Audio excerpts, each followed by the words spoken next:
The Senate thought they controlled Rome. They didn't count on Caesar, a master of persuasion, a war hero with debts and dreams. On the first day of 59 BCE, Caesar becomes consul, not to serve, but to command. Land reform, a Trojan horse, Bibulus objects, Cato filibusters. Caesar arrests them both. Riots in the Forum. Edicts fly. Veterans roar. The triumvirate tightens its grip. Caesar, Crassus, Pompeius. The optimates resist with omens, holidays, and silence. But Caesar, he rewrites the rules. Not a step back. Never a moment's doubt he would break the Republic to forge something greater. You either shape history or are forgotten by it.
At the start of January 59 BCE, Caesar occupied the highest position in the Roman political hierarchy.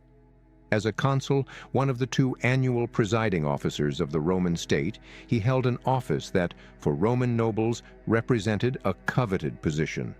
As he went through the rituals of the first day of the official year, surrounded by the lictors, attendants, carrying the ceremonial rods, fasces, that symbolized his power, he must have felt a deep satisfaction. He had fulfilled his responsibility to his genes, the Julii, to maintain their status at the forefront of the Roman nobility. Whatever happened hereafter, he would never have to feel shame before his ancestors. For Roman nobles, serving as consul was a watershed stage in their lives. 12 months of respect and power, leading official events and discussions, calling and guiding Senate meetings, and handling any state issues that come up, would be followed by a year in charge of a foreign province, giving him a chance to recover financially from the costs of political campaigns and possibly even earn military fame if there was a rebellion or border conflict. Then, the active phase of the noble's life would conclude. For the rest of his years as a senior and respected member of the Senate, his opinion would be sought and his voice would be heeded on all crucial state business. However, he would no longer be required to take action or incur expenses or trouble. That was the usual pattern. But that is not how Caesar saw things. He had fulfilled his duty to his genes by achieving the consulship, but as the leader of a political movement and as a man deeply convinced that the Roman state, the ruling power of a vast empire, needed fundamental reforms. Attaining the consulship was for Caesar only a step towards much bigger and more important things. He had a whole program of reforming activity in mind for his year as consul. He knew that those reforms would meet resistance, that there was a significant likelihood of violence having to be employed, and that after his year of office, far from being able to rest on his laurels, he would need to develop for himself a position of great military strength to withstand the inevitable backlash from his political enemies. The immediate military support needed to deal with any violent opposition to his reforms would come from Pompeius and his experienced soldiers, so the first thing to do that year was to take care of Pompeius's needs, giving land to the veterans from his eastern wars and officially recognizing his control over the eastern provinces. Once Pompeius's support had thus been secured, the rest of Caesar's plans for the year could be addressed with the secure knowledge of having an overwhelming military force at his disposal if needed. So it was that at one of the first Senate meetings of the year, Caesar introduced a bill to provide land allotments to Pompeius's veterans, among others. He was determined to be conciliatory and to accomplish his reforms as far as possible by consensus. He had set up a daily record of the Senate's acta so the public could stay informed about the Senate's meetings. The land allotment bill Caesar now proposed was carefully crafted to take into account the lessons of past attempts at land reform, especially Rullus's failed bill of 63, and to address most likely objections in advance. The new state income from the provinces Pompeius added to the empire was to pay for land purchases, not seizures. The proposed allotment program, while primarily targeting Pompeius's veterans, also encompassed needy Roman citizens who were fathers to children. The Land Commission, which was to implement the bill, was to have a broad membership of 20 men so that the credit for the land distribution and any political gains derived from it would be distributed widely. Caesar himself, as proposer, was expressly excluded from membership of the commission, and even the key committee of the commission, which would be invested with the necessary judicial power, was to have a relatively broad membership of 5 men. Caesar's address to the senators proposing this bill was mild and respectful, and he expressed a readiness to listen to any constructive criticism and to accept every reasonable change or amendment. He called on all men of goodwill in the Senate to join him in working in collaboration for the good of the state. We may doubt his sincerity, but his tactics were brilliant and put his opponents on the defensive. And suppose the Senate had risen to Caesar's challenge and cooperated in what was, without doubt, a necessary and salutary piece of legislation. In that case, it is possible that Caesar's year as consul might have been reasonably harmonious, as his rhetoric would have obligated him to continue as he had started, mildly and cooperatively. The response he met with, however, must have surpassed his worst expectations. When they found out that Caesar's proposed bill was very fair, reasonable, and well-written, that it respected current land titles and ownership, and that the costs for buying land and settling colonists would be covered by new money from Pompeius's victories in the east, the extreme optimates couldn't think of any good reasons to criticize it. This did not deter them or divert them from their path. Led by Cato and by Caesar's consular colleague Bibulus, they were determined to thwart Pompeius and Caesar at all costs. Finding nothing specific to object to in Caesar's land bill, they declared that they had no intention of allowing Caesar to pass any new law, however well drafted and fair-seeming. Bibulus declared that his policy as consul would be to prevent the enactment of any new measures. When Caesar pressed for serious discussion and a vote, Cato began one of his patented filibusters, intending to talk through the remainder of the business day and prevent Caesar from taking a vote. The only recourse Caesar could find was to order Cato to be silent, and when Cato refused, to have him arrested and led off to prison. This, however, caused an immediate wave of sympathy for Cato among the senators, who were always jealous of their cherished freedom of speech. Many senators got up to accompany Cato to prison. Upon witnessing this, Caesar signaled to a tribune to intervene and free Cato, ultimately abandoning his hope of gaining senatorial cooperation for his plans. Once again, therefore, it was the die-hard optimates who pushed the political process toward crisis, driven by their purely negative determination not to accept any change, not to permit those they viewed as their enemies any opening for advancement if they could prevent it. If they believed that Caesar would withdraw after failing to secure senatorial approval, they misjudged his character. It is unlikely that they had any such notion. They knew Caesar well enough and were prepared in advance to continue the struggle in the Forum and the Comitium. Caesar's reaction was that if the Senate refused to cooperate with him in doing what was necessary, he would do it nevertheless, without the Senate's backing. No less than the Gracchi and Drusus, he was fully convinced of the necessity of his reforms. Unlike them, he was not only ready to do whatever was necessary, but also had a winning hand lined up for himself in advance. He introduced his land reform bill to the Roman populace at a series of public gatherings known as Contiones. At these meetings, he cleverly allowed Bibulus to address the people and explain his opposition. Bibulus had very little to say, and when Caesar pressed him to let the people have what they wanted and needed, urging the assembled throng to plead with Bibulus to give way, Bibulus was foolish enough to state haughtily that he would never permit the bill to pass, even if they all wanted it. At this point, Caesar brought both Pompeius and Crassus forward to express their agreement and support for the bill. Caesar took care to ask Pompeius especially what his response would be if the bill's opponents tried to stymie it by force. Pompeius responded that if the enemy took up the sword, he would take up his shield as well. 5. To anyone thinking seriously about the situation, that settled things. Pompeius's veterans, who stood to gain from this bill, provided more than enough force to overcome anything the bill's opponents could try to introduce to stop it. As long as Pompeius was ready to direct his veterans into action, the outcome was certain, and the addition of Crassus's extensive patronage further favored Caesar. He knew he could not lose if he were determined enough, and determination was never a quality he lacked. Although the Optimates should not have been surprised, given the way they, and particularly Cato, had stymied Pompeius and Crassus in 61 and 60, they were still surprised to find both Pompeius and Crassus aligned with Caesar. They had relied on the mutual antipathy between Pompeius and Crassus to prevent such an alliance, but they had underestimated Caesar's charm and persuasiveness.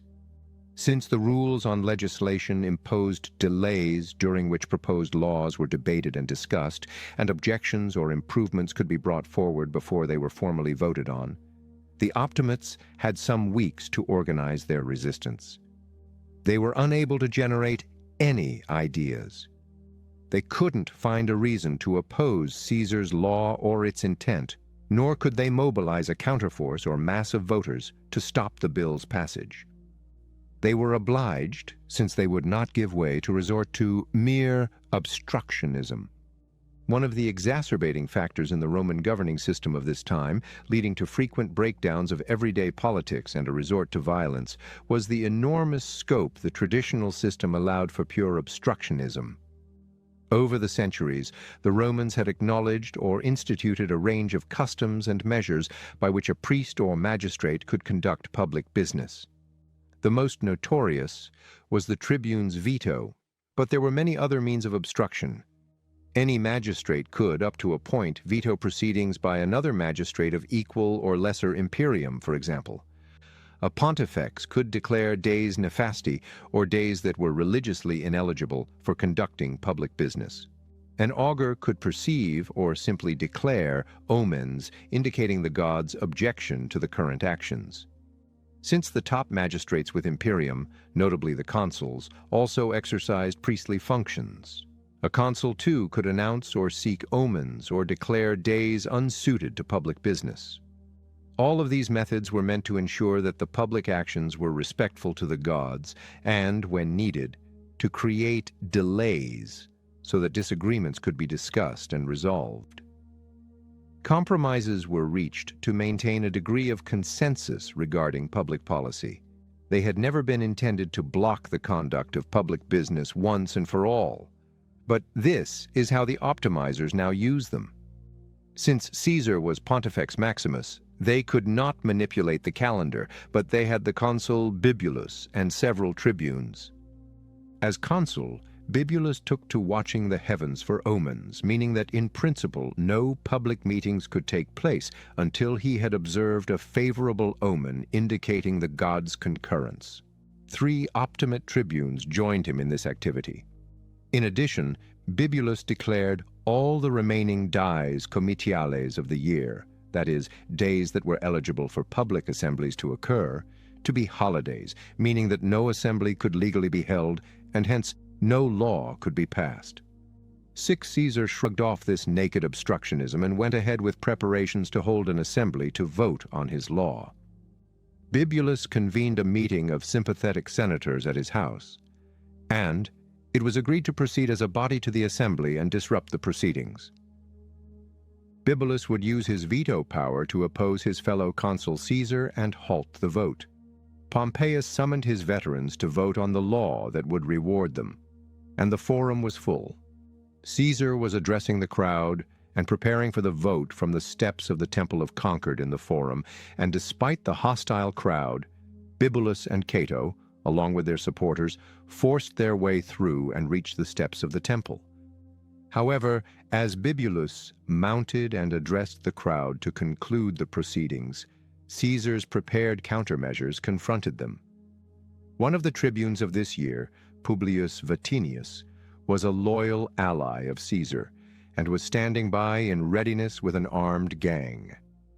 As the crowd below booed Bibulus and pelted him and his supporters with filth, Vatinius and his men attacked and drove the Optimates off. Bibulus and Cato, along with the tribunes who supported them, suffered severe maltreatment and beatings. Bibulus's lictors had their fasces, the consul's rods of office, broken, and once they had been forced away from the temple, Caesar held the vote and passed the law. The next day, Bibulus summoned the Senate. They inveighed against the indignity and violence inflicted upon him, urging the Senate to respond to this public violence by passing the ultimate decree to suspend the laws and empower him to take all necessary steps to save the state. To his bitter chagrin, the Senate declined to do so. The proposal was clearly absurd, and although most senators sympathized with Bibulus in his opposition to Caesar, they recognized this fact. What force could Bibulus possibly muster against a fellow consul who had the support of Pompeius's veteran soldiers? Did he imagine that Caesar and Pompeius would tamely allow themselves to be rounded up and massacred like the Gracchi and their followers? They would fight, and Rome would again be bloodied, as in Marius and Sulla's time. They would win, and what would happen if they did? The senators were not foolish enough to grant Bibulus his decree, and the wounded consul retreated in angry disappointment to his urban mansion, where he sequestered himself for the remainder of the year. During this time, he was posting daily announcements that he was watching the heavens to invalidate any public acts of Caesar, and posting scurrilous edicts attacking Caesar and his allies in obscene and libelous ways. These edicts of Bibulus achieved considerable popularity. Common folk almost always enjoy any scandalous gossip about leading personalities, and Bibulus's edicts were well written and amusing, as well as being salacious and malicious. It's important to remember that a lot of the harsh personal gossip and claims about Caesar being arrogant and power-hungry in our sources come from Bibulus's edicts and similar writings by other enemies of Caesar, like the older C. Scribonius Curio, sources that are not trustworthy at all. Caesar was left in sole charge of Rome by Bibulus's retreat to his home, and it became the joke of the day to pretend to date documents to the consulships of Julius and Caesar, instead of Bibulus and Caesar, since only Julius Caesar held office. Opponents of Caesar and his allies, and there were many as it became increasingly fashionable to side against the group in power, criticized the Gang of Three, Caesar, Pompeius, and Crassus, as despots who had illegally seized control of the state. This was not true, of course. Pompeius and Crassus held no position of power except being particularly influential senators and being able to mobilize huge groups of clients to support them and vote for any measures they endorsed. Caesar was the duly elected consul of the res publica. They had the support of several other duly elected magistrates, most notably the praetor Quintus Fufius Calenus and the tribune Publius Vatinius. But that was not unusual. The sort of political pact Caesar, Pompeius, and Crassus had formed was a traditional part of Roman politics. It was how the state had been governed, and things had been done since time immemorial, by leading men forming agreements to implement specific policies or laws that they deemed necessary or beneficial to the state. The Optimates themselves were just such a grouping, the Factio Paucorum, or faction of the few, as Caesar's supporter, the historian Sallust, liked to call them. Certainly Pompeius and Crassus were compelling leaders and traditional rivals. For them to unite behind an exceptionally energetic and effective consul like Caesar was surprising and, to many, unwelcome. Indeed, Caesar's casual disregard for his opponent's obstructionism gave his actions an aura of technical illegality. However, his conduct was mitigated by the apparent fact that the means employed by Bibulus and Cato had never been intended to prevent any public business from being conducted, no matter what. If that kind of obstructionism were to become an accepted part of Roman politics, it would become impossible for anything to get done, since there was always someone who opposed any policy or proposal, and a magistrate or priest could always be found to veto or watch the heavens or declare a holiday, whether from conviction or suasion, such as bribery. At any rate, after setting the tone for the year with the dispute over the land allotment law, neither Caesar nor his opponents backed down for the rest of the year. Caesar had included in his law, in imitation of Saturninus's land law, a provision that all senators must swear within a certain period to accept and abide by it or face exile. Some of the Optimates' leaders, notably Cato, contemplated holding out and refusing to swear. Still, Cicero persuaded them that doing so would be political suicide and that the res publica needed them to remain in Rome and remain politically active. The oath was consequently sworn and the land law was implemented. But the battle lines had been drawn. Pompeius and Crassus were naturally among the men chosen as commissioners to implement the land allotment program. The process of allotment continued for several years, ultimately benefiting as many as 40,000 soldiers and citizens. Of course, the Optimates objected to the fact that large numbers of poor citizens would benefit from the program. They cared nothing for the welfare of veteran Roman soldiers and impoverished fellow citizens. They only cared that as beneficiaries of the land allotment program, these soldiers and citizens could be expected to show gratitude and, hence, political allegiance to the program's backers. With the land allotment underway by early March, Caesar had two other pieces of important business to transact on behalf of his allies: the rebate for the tax farmers of the Asian tribute, and the confirmation of Pompeius's settlement of the eastern provinces and client states. Caesar proposed a law granting the tax farmers a rebate of 1/3 of the amount they had pledged, but then read them a stern lecture, warning them not to let greed influence them to do such incautious bidding in the future. Pompeius's eastern settlement Caesar delegated to Vatinius, who proposed a plebiscite enacting all of Pompeius's arrangements and treaties in one go. As much as Pompeius had overstepped his proper authority in settling matters alone and without consulting the Senate, his arrangements were admittedly sound, and practical necessity demanded that the eastern Mediterranean region be granted the peace and security that Rome's firm commitment to the system in place since 63 could provide. Roman leaders and Rome's rivals would not tolerate the region turning into a political football once more. Only Lucullus, still deeply resentful of Pompeius's treatment of him, stood firm against this enactment. But Caesar intimidated him. Lucullus was threatened with a prosecution in which all of his actions in the East, placed in the most unsavory possible light, would be held up to judicial scrutiny by a hostile prosecutor and jury, and at the last moment he caved in and begged Caesar's pardon. Pompeius's settlement of the East was made legally binding, and Lucullus retired once more into private life at his palatial villa on the Bay of Naples, devoting himself, with the fabulous wealth he had won in the East, to raising fancy fish and to the luxurious lifestyle for which he has become a byword. It is sad, but all too characteristic of this era, that a man of Lucullus's enormous talents and for his time and class integrity should be remembered chiefly as a gourmand and epicure. Two further acts were intended to strengthen and enrich the alliance of the three and to stifle opposition.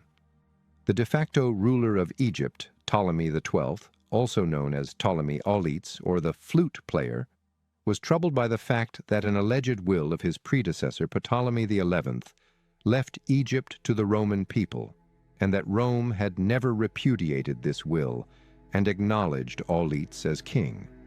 He now approached Caesar and his allies, offering them an enormous bribe to have the Roman people officially endorse his claim to the throne. Money and power brokering were always welcome to Pompeius and Crassus, and Caesar still had substantial debts to pay off, so the three allies willingly fell in with Ptolemy's wishes. The Romans had no plans to invade Egypt and make it a province, nor was there any real rival to Auletes' claim to the throne.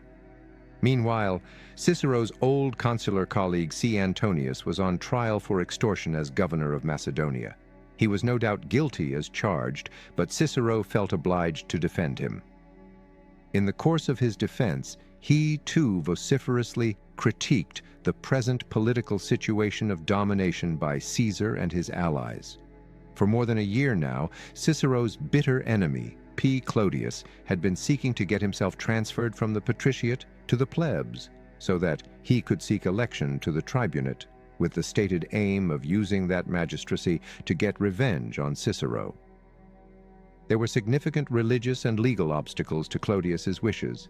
Still, on the afternoon of Cicero's speech, Caesar, as Pontifex Maximus, and Pompeius, as augur, together swept aside all religious and legal technicalities and presided over Clodius's transition to the plebs by way of adoption by a plebeian citizen. Since the adoptive father, a certain Fonteius, was young enough to be Clodius's son, and since Clodius never in fact changed his name to reflect his adoption into a new clan, the procedure was an open farce. However, this procedure enabled Clodius to stand for the tribunate and served as a warning to Cicero and other critics to take heed. Caesar had offered Cicero the opportunity to join the alliance as an equal alongside Pompeius, Crassus, and himself. The unique persuasiveness of Cicero's rhetoric, the wide respect he enjoyed among ordinary senators, equestrians, and the Italian upper classes, and the prestige of his consulship made him a political figure worth cultivating, and Caesar always had an appreciation for Cicero's talents. Cicero had rejected this offer and instead ranged himself alongside the Optimates in opposition to Caesar and his allies. He regarded the Optimates as the boni, the good men of the state, the men whose values were authoritative and whose opinions were to be heeded, the men by whom he most wished to be esteemed. It is rarely noted how remarkable his decision was. Cicero was a keen reader of philosophy and a major philosopher in his own right. He knew very well that the word good ought to have a moral significance and not be merely a term of self-approbation. And as the great advocate who pleaded in mitigation of the many crimes and malfeasances of the Roman governing elite in the law courts, none knew better than Cicero that the majority of Roman nobles were anything but good in a moral sense. Wherein lay the goodness of the boni, those good men whose approbation Cicero craved? Cato, to be sure, could legitimately be considered a good man, but other than that, the goodness of the Optimates was far too much to seek. What was good about the bitter vengefulness and narrow-mindedness of Bibulus, the stupidity and corruption of Domitius Ahenobarbus, the money-grubbing of Brutus, the inconstancy and self-seeking of C. Memmius, the limitless self-satisfaction of the Metelli, and so on? The boni alongside whom Cicero ranged himself were good only in the sense that they were the representatives of the traditional ruling class who had always defined themselves as the best men in the state. Even as he assumed his position, Cicero was acutely aware of the limitations these boni possessed, and he discovered that his loyalty to them and their cause was distinctly biased.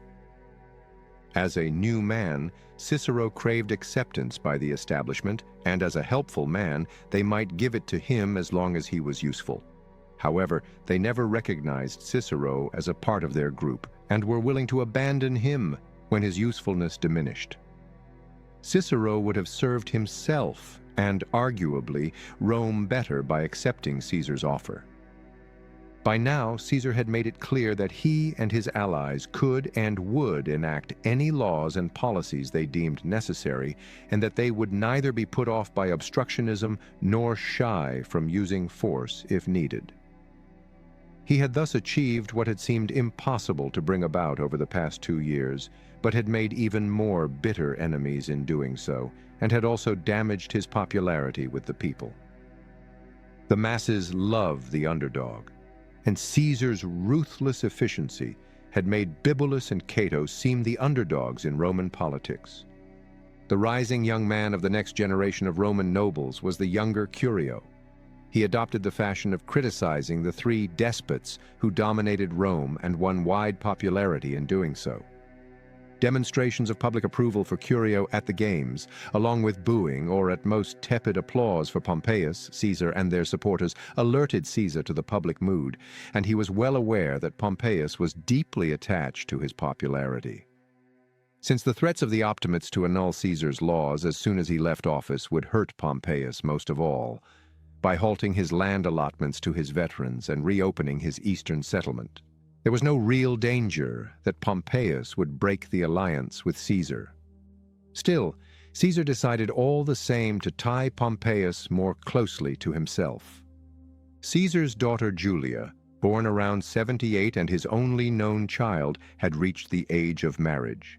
She had been carefully raised by Caesar's mother, Aurelia, since the death of her biological mother, Cornelia, in 69, and was greatly loved by her father. He had arranged her marriage to Q. Servilius Caepio, a highly regarded young noble, but now he had a change of heart.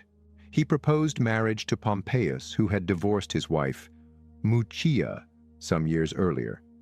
Although Pompeius was some years older than Caesar, and therefore by definition old enough to be Julia's father, the marriage was entered into in April of 59 and proved to be a remarkable success.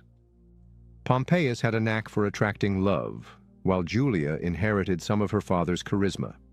Despite the age disparity, the two became devoted to each other, and Julia thereby formed a strong link between Caesar and Pompeius. Caesar himself also contracted a new marriage, his third. He took as wife Calpurnia, daughter of Lucius Calpurnius Piso, a prominent noble whose support in the Senate would be valuable.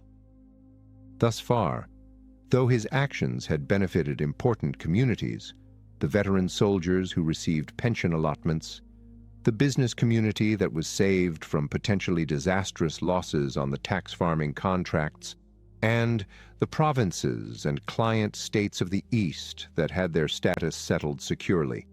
Caesar had been acting mainly in the interests of his allies and their joint position of dominance.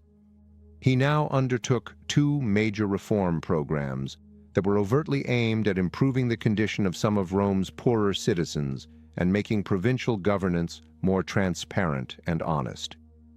Excluded from the land allotment program aimed primarily at the needs of Pompeius's veterans was a massive parcel of land, some 200 square miles around the old city of Capua, that the Roman state had owned in Campania since the end of the Hannibalic War. This was the former civic land of Capua, which the Romans seized to punish Capua for having sided with Hannibal. The land, which was very fertile and agriculturally productive, had been leased to smallholders, many of whom were likely the land's former owners, whose rents had been a secure mainstay of the Roman public income ever since. Caesar now argued that with the vast new revenues streaming into Rome from the east, the state no longer needed this source of income, and he introduced a second land allotment law, redistributing this land to poor Roman citizens who were the fathers of at least 3 children. Many former soldiers and leaseholders undoubtedly received distributions. Still, a significant number of the urban poor were also enabled to return to their country roots and establish a prosperous farming existence. Over 20,000 citizens benefited from this allotment program, and the city of Capua was revived as a Roman colony for them. Noteworthy is the specification that only fathers of 3 children could benefit. For many decades, Roman leaders had been concerned about a decline in the citizen birth rate. As far back as 131, the censor Q. Caecilius Metellus Macedonicus had given a speech which long remained famous, urging Roman citizens to procreate and raise more children for the good of the state. These were wise words, but only words.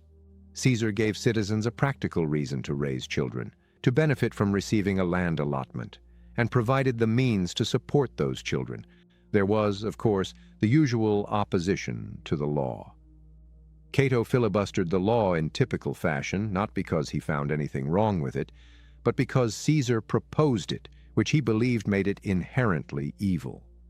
Caesar again had Cato arrested by his lictors for refusing to stop talking, much to the other senators' dismay. However, after making his point, a tribune intervened to save Cato, leading to the passage of the law. Following this, senators, including Cicero, withdrew from the city to prevent their overthrow. The other law Caesar proposed in August dealt with what the Romans called rebus repetundis, literally demanding the return of goods, with the implication that goods had been wrongfully taken, as we would say, extortion. There had been several laws dealing with extortion by Roman magistrates and governors since Piso's original law setting up the permanent quaestio de rebus repetundis in 149. Still, extortion had only become more endemic and a greater problem. Caesar's Lex Julia de rebus repetundis became the standard law on the matter of extortion for the remainder of Roman history, and a classic of responsible administrative legislation. The law, though containing little that was new in itself, systematized Roman law on this topic, combining the salutary measures from existing laws into a coherent whole, removing contradictions and inconsistencies, and establishing precise definitions of the various offenses and classes of persons who came under the scope of the extortion law, as well as more rational procedures for bringing them to trial. While it remained true that, to Roman eyes at all levels of society, the provinces existed for exploitation by Romans, this law helped to set reasonable bounds to that exploitation, beyond which no Roman officials might go. It enabled the provincials to hold accountable any Roman officials who exceeded those limits. The law primarily focused on officials and their close associates, mainly from the senatorial elite, which meant it didn't fully address the problem of extortion, as many equestrians who ran tax farming companies and their agents were also involved in it. However, the law did at least recognize that not only the actual extortioners, but also the recipients of the extorted goods and money should be pursued. The law was acknowledged to be so sound and salutary that, though Caesar was its proposer, it passed without opposition. Even Cato approved of it. While these two laws demonstrate Caesar's genuine concern for reform, he also had to consider his future career and the strength of the political movement he led. Since the passage of the first land allotment law, his enemies had been loud about their determination to annul his laws and prosecute Caesar himself as soon as he was no longer consul, and his position of power and official immunity ended. Whether Crassus and Pompeius would have significantly cared about a successful prosecution of Caesar, they could not accept the annulment of his laws, as that would directly affect their interests. As usual, Cato and the Optimates were too rigid in their thinking to perceive the implications and practice any divide and rule tactic by exempting the laws allotting land to Pompeius's veterans and endorsing his eastern settlement from the proposed annulment, for instance. Of course, the land law for Pompeius's veterans had sparked their most profound resentment, so we shouldn't be overly shocked by their inflexibility. But in providing the most apparent motivation for the three allied dynasts to remain united, they damaged their own political goals. To prevent what they had achieved in the first half of 59 from falling apart, the three allies decided that Caesar needed a strong provincial command that would protect him from prosecution and provide him with a military force to threaten intervention in Rome if necessary. They also wanted the consuls of 58 and as many other officials as possible to be loyal to their alliance and plans.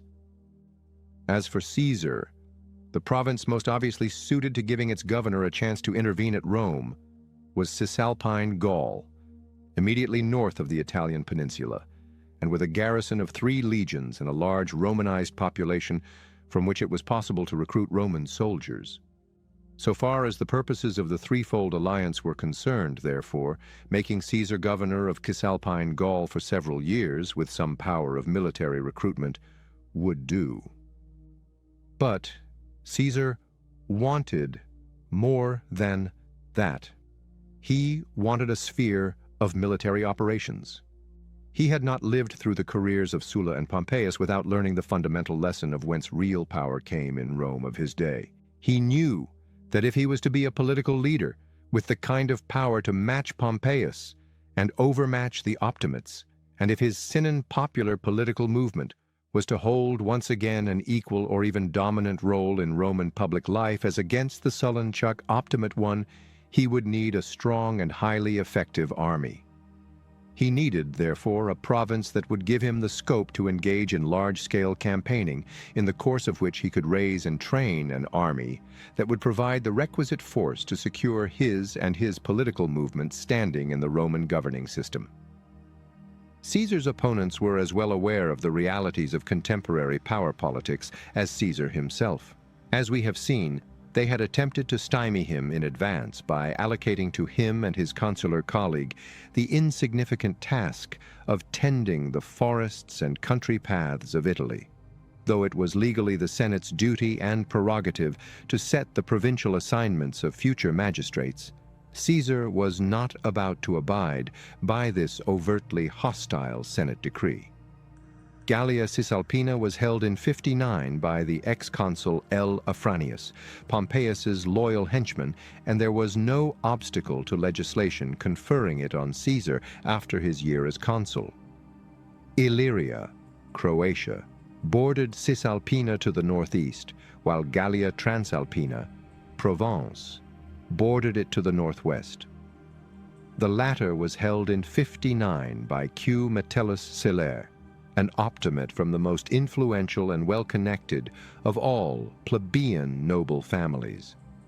Both provinces offered potential opportunities for military undertakings. Caesar judged it best not to disturb Metellus, but to take Illyria and seek to campaign in the Balkans. It happened that a Dacian leader named Burebistas had just founded a new empire in the lower Danubian region, and it seemed, or could be made to seem, that he was or might become a threat to the Roman provinces of Illyria and Macedonia, as well as to Roman friends among the tribal leaders of Thrace. Undoubtedly, it provided a fitting justification for extensive military operations. In early May, Caesar's ally, the tribune P. Vatinius, therefore proposed a law setting aside the Senate's decree on the consular provinces and instead assigning to Caesar for 5 years the governance of Cisalpine Gaul and Illyricum with 3 legions and the necessary means to sustain them. 27. Soon, however, it began to appear that Transalpine Gaul might be the more appealing sphere of command. There was plenty of unrest in Gaul, roughly modern France. Metellus Celer had high hopes that the campaigns would be sufficient to win him a triumph. Though those hopes were dashed first by the victory of the governor C. Pomptinus, Celer's predecessor, over the rebellious Allobroges, and then by Celer's untimely death before he ever reached his province, The situation in Gaul still looked promising.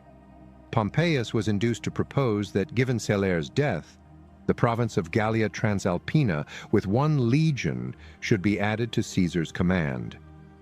Although Cato objected vehemently, the Senate bowed to the inevitable and acceded to Pompeius's proposal. The position and policies of the 3 dynasts could now be regarded as secure, so far as military force was concerned. Even the cry of the opposition that the Lex Vatinia was illegal because Bibulus watched the heavens was somewhat undermined by the Senate's decree to add Transalpine Gaul, which implicitly accepted the Lex Vatinia. Caesar could now, stung by the bitter invectives constantly hurled at him, boast that he had achieved his desires despite his opponents and could use his position of strength to stamp on their heads. Pompeius could respond to threats of undoing his policies by stating, "I shall keep you down with Caesar's army. Oppressos vos tenebo exercitu Caesaris." It remained highly desirable, however, to control the actual levers of government at Rome by getting sympathetic magistrates elected. P. Clodius, who owed Caesar and Pompeius a debt of gratitude, was considered a shoo-in to be elected tribune. But he was hardly a reliable ally. Volatile, self-willed, and overweeningly proud of his Claudian heritage, he regarded himself as bound to nothing and inferior to none. He would only follow the 3 dynasts' policies if it suited him. The dynasts, therefore, put their efforts into securing loyal allies for the consulship in 58, Pompeius's supporter, Aulus Gabinius, and Caesar's father-in-law, Lucius Calpurnius Piso. Here, Bibulus stepped in and issued an edict postponing the consular elections, which were due to be held in July until the autumn. Pompeius and Caesar both opposed this edict, but finding that they could arouse little popular support against it, they decided it was best to let it stand. 30. In the event, the edict made no difference.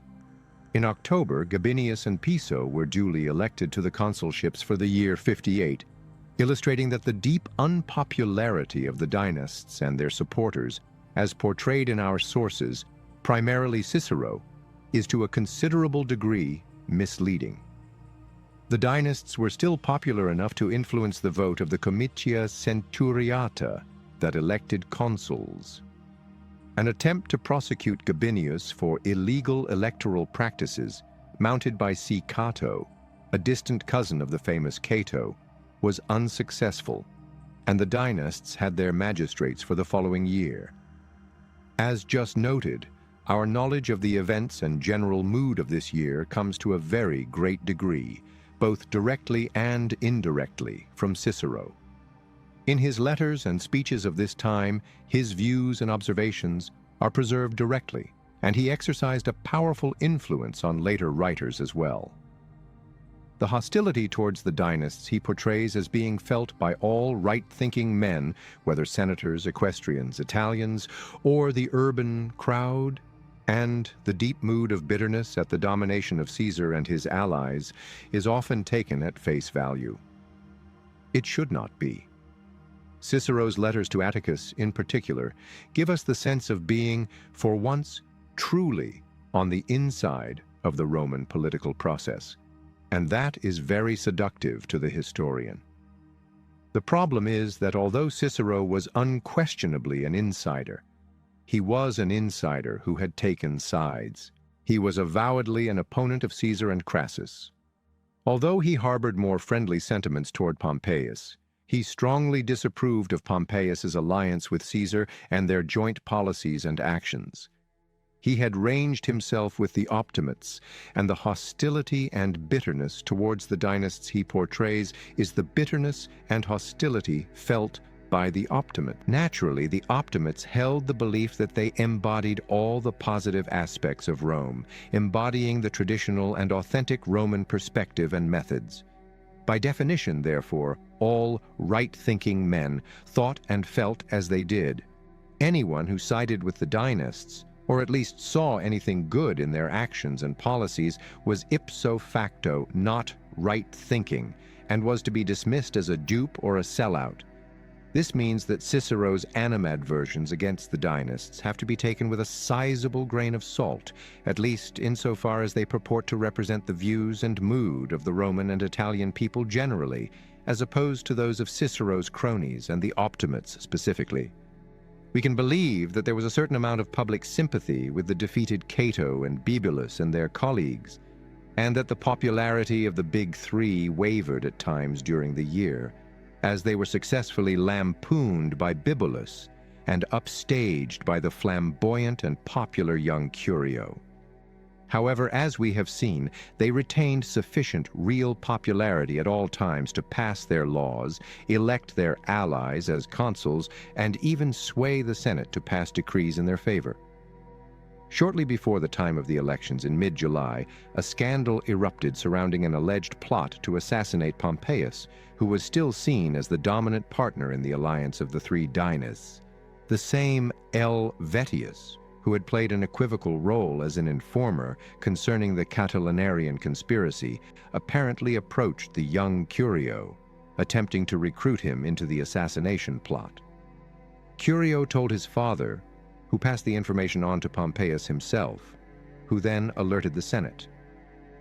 Vettius was hauled before a Senate meeting and interrogated. After initially denying everything, he admitted to a plot. He alleged that Bibulus instigated it, and its active leaders were L. Aemilius Paulus, Q. Caepio, also known as M. Junius Brutus, who Caepio had adopted, and Cornelius Lentulus, the son of one of the candidates for the consulship of 58. It is to be noted that Paulus and Brutus were the sons of Aemilius Lepidus and Junius Brutus, whom Pompeius had defeated, and in the case of Brutus, executed in 77. The young men thus had grudges against Pompeius, making them plausible leaders in a plot to kill him, and the young Lentulus could be thought to be acting on his father's behalf, whose prospects for the consulship were damaged by Pompeius's enthusiastic support for Gabinius. Bibulus, however, had warned Pompeius of a possible plot in May, and so seemed an implausible instigator.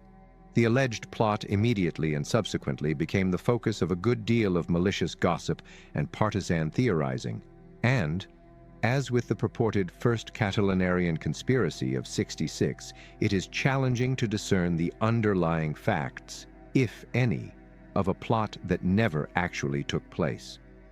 What we do know is that the day after the Senate meeting, Caesar brought Vettius from prison, where he had been placed on the Senate's orders for illegally carrying arms, and interrogated him again in front of a contio, informal assembly, of the citizenry. Here, Vettius insisted that the assassination plot was real, but changed his tune regarding its leaders.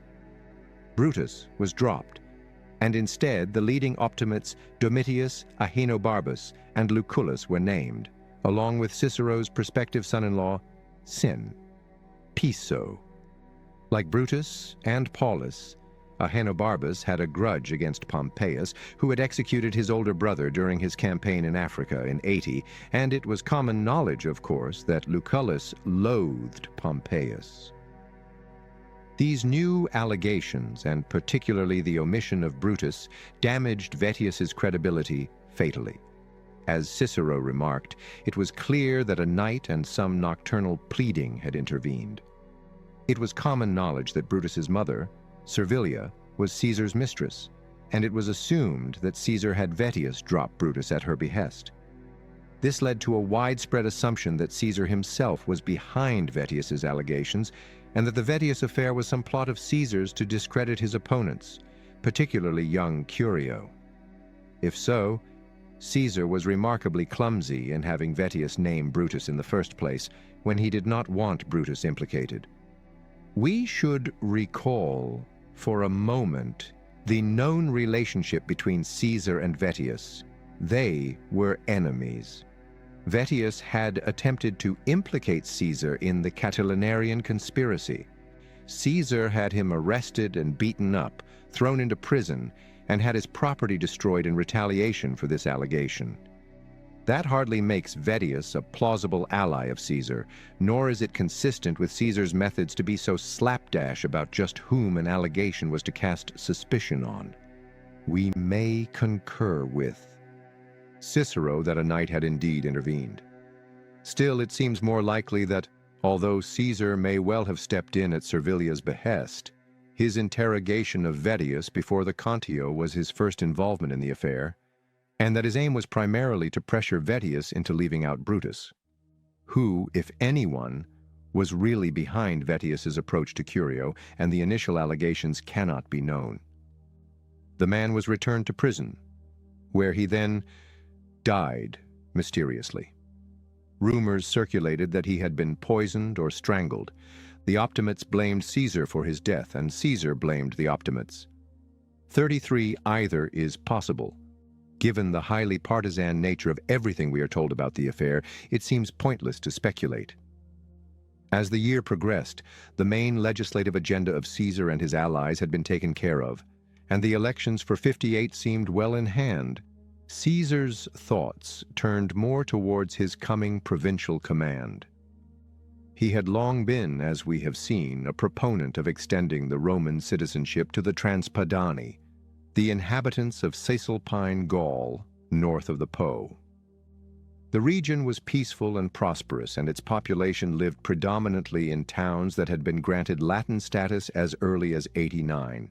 30 years later, in 59, the Transpadani were as thoroughly Latinized as any inhabitants of peninsular Italy, and so could very correctly be argued to be ready for Roman citizenship.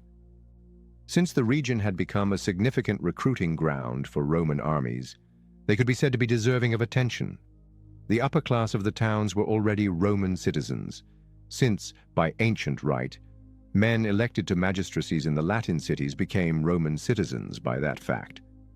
The extent to which the upper class of Cisalpine Gaul was Roman is revealed by the fact that several of the leading figures in Roman literary culture of this era were Transpadani.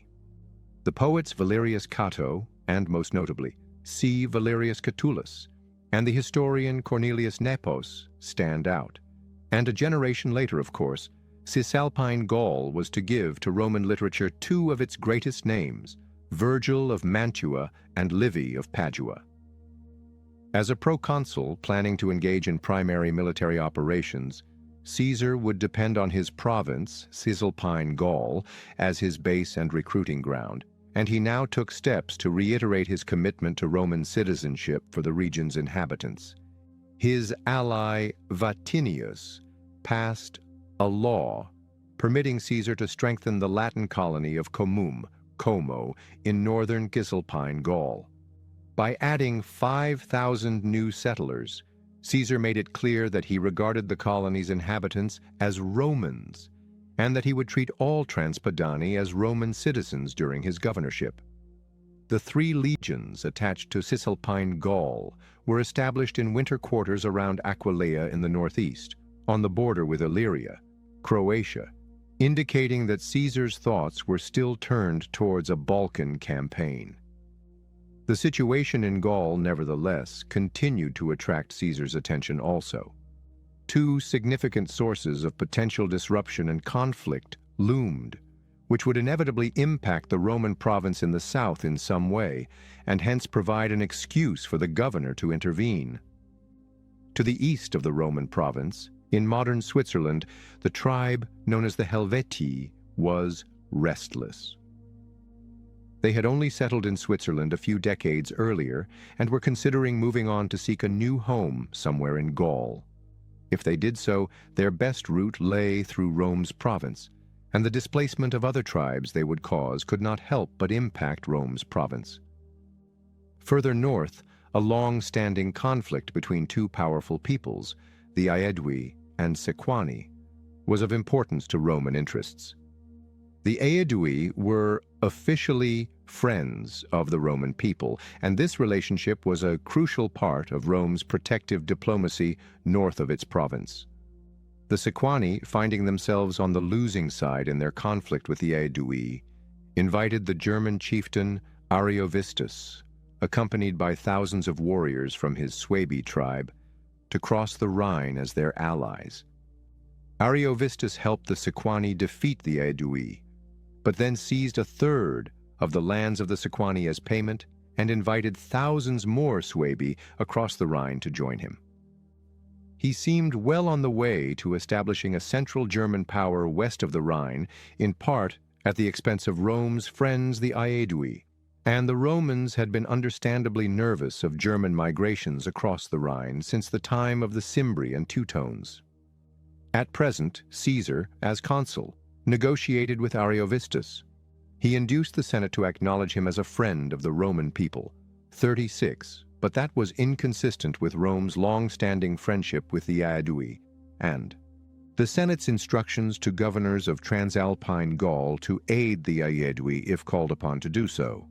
In 59, it was certainly still possible that the Helvetii might decide against moving and that Ariovistus's power and apparent threat might prove transitory, but no less than Burebistas in Dacia, the Helvetii and/or Ariovistus could potentially provide the cause or excuse for primary Roman military intervention if they did make any move that seemed to threaten the province. Caesar's year as consul was now drawing to an end.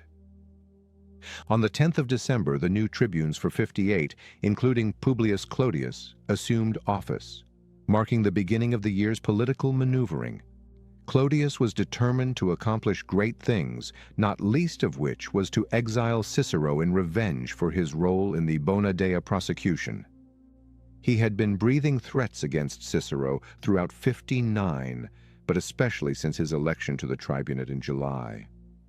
Cicero, with his typical inability to remain silent, had only exacerbated Clodius's hostility by ridiculing him in a series of public confrontations. Cicero was the wittiest man of his time, as well as the most eloquent, and his numerous jokes and witticisms at Clodius's expense were widely appreciated, infuriating Clodius. Beneath his public humor, however, Cicero was exceedingly nervous about Clodius's intentions and sought reassurances from leading politicians that he would be protected against him. The Optimates assured him that they would stand by him, and Pompeius promised Cicero that he would not permit Clodius to harm him. These were reassuring words, to be sure, but Cicero could have used a more solid bulwark against Clodius's hostility. It was Caesar who offered him one. Caesar offered Cicero the opportunity to replace a deceased commissioner in his land allotment program. If he had accepted the offer, Cicero would have enjoyed immunity from prosecution and held a position of power from which to ward off Clodius's attack. Mindful of optimum objections to the land allotments, however, and relying on their promise of support, Cicero spurned the offer. Clodius's stated intention was to pass a bill outlawing anyone who had put Roman citizens to death without judicial condemnation. This was nothing new. If passed, the law would merely be a reenactment of the law of C. Gracchus of 123 to the same effect. There was, however, only one Roman magistrate who had notoriously caused Roman citizens to be executed without a preceding trial and condemnation, Cicero's execution of Lentulus Sura and the other conspirators in 63, and it was clearly at Cicero that the bill was aimed. Caesar now offered Cicero a post as a legatus on his staff as governor of the Gauls and Illyria. Again, if Cicero had accepted the offer, he would have been immune from prosecution due to his absence from Rome on official state business. However, he could not bring himself to be beholden to the Optimates' chief enemy, Caesar, and declined. On the last day of 59, Bibulus finally emerged from his self-imposed seclusion.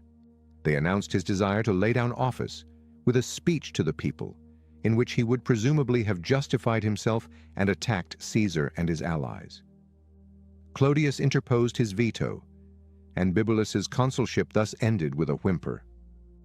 Although the consuls of 58 were firm allies of Caesar and Pompeius, two of the praetors, Lucius Domitius Ahenobarbus and Gaius Memmius, were staunch Optimates. At one of the year's first Senate meetings, they brought up the issue of Caesar's consulship. They demanded that all of Caesar's acts and laws be annulled as illegal. Caesar coolly announced his willingness to submit to the Senate's judgment, and there followed 3 days of inconclusive debate on the issue. Then, satisfied that no definite judgment against him was forthcoming, Caesar crossed the sacred pomerium of Rome and thereby formally assumed his governorship of his province. Provinces. 42.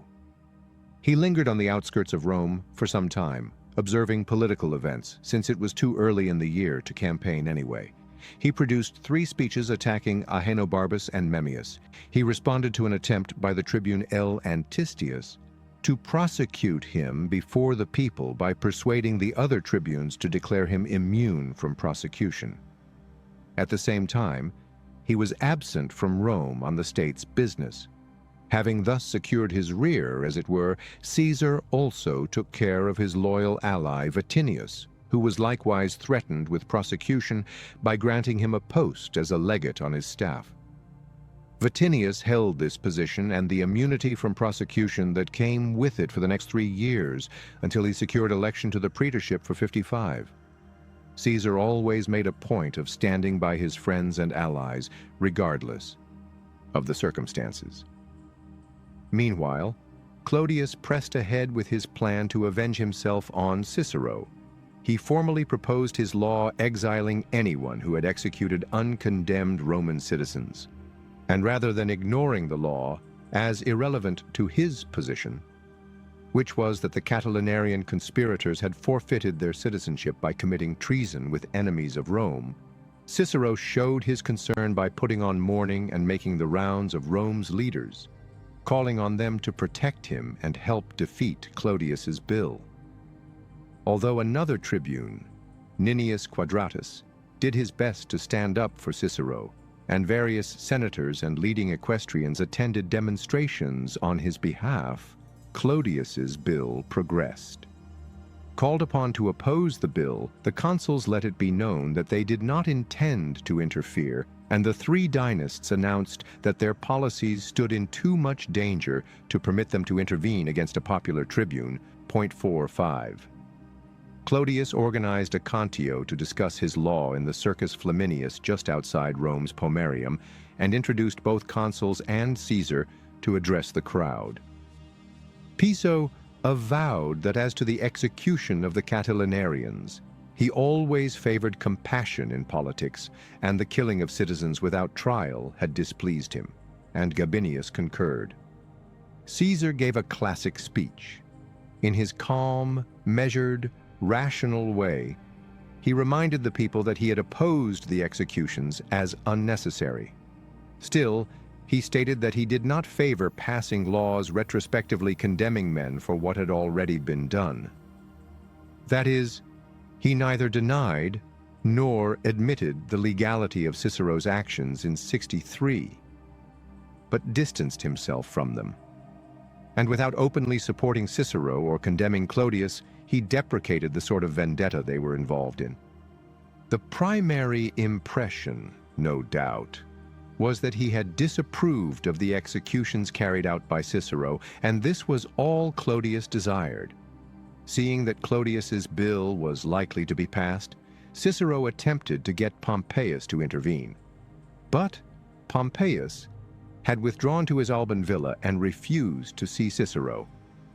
When a delegation of senators came to plead with him on Cicero's behalf, he replied that as a private citizen, he could not interfere with a tribune, and advised them that it was the consul's business to take steps if steps needed to be taken. If the Senate declared a state of emergency and called on him to take up arms in defense of the state, he would do so. The Senate showed no such inclination. Cato instead went so far as to advise Cicero that he would do better to defuse the situation by going into exile voluntarily. Of all those who had promised Cicero protection in late 59, there was one who honored his promise: Caesar. He renewed his offer to Cicero of a post as legatus on his staff. but again, Cicero declined it. In the middle of March, Cicero anticipated the passage of Clodius's bill into law by going into voluntary exile, and Clodius immediately followed up by passing a law specifically condemning Cicero and seizing his property. At the same time, events in Gaul called Caesar away from Rome. Cicero's exile, though Caesar personally regretted it and would have saved him from it, had shown that the Optimates had neither the will nor the power to stand up against their opponents, and with that, Caesar's presence near Rome was no longer necessary. He began the next and most famous stage of his career. All Gaul is divided into 3 parts.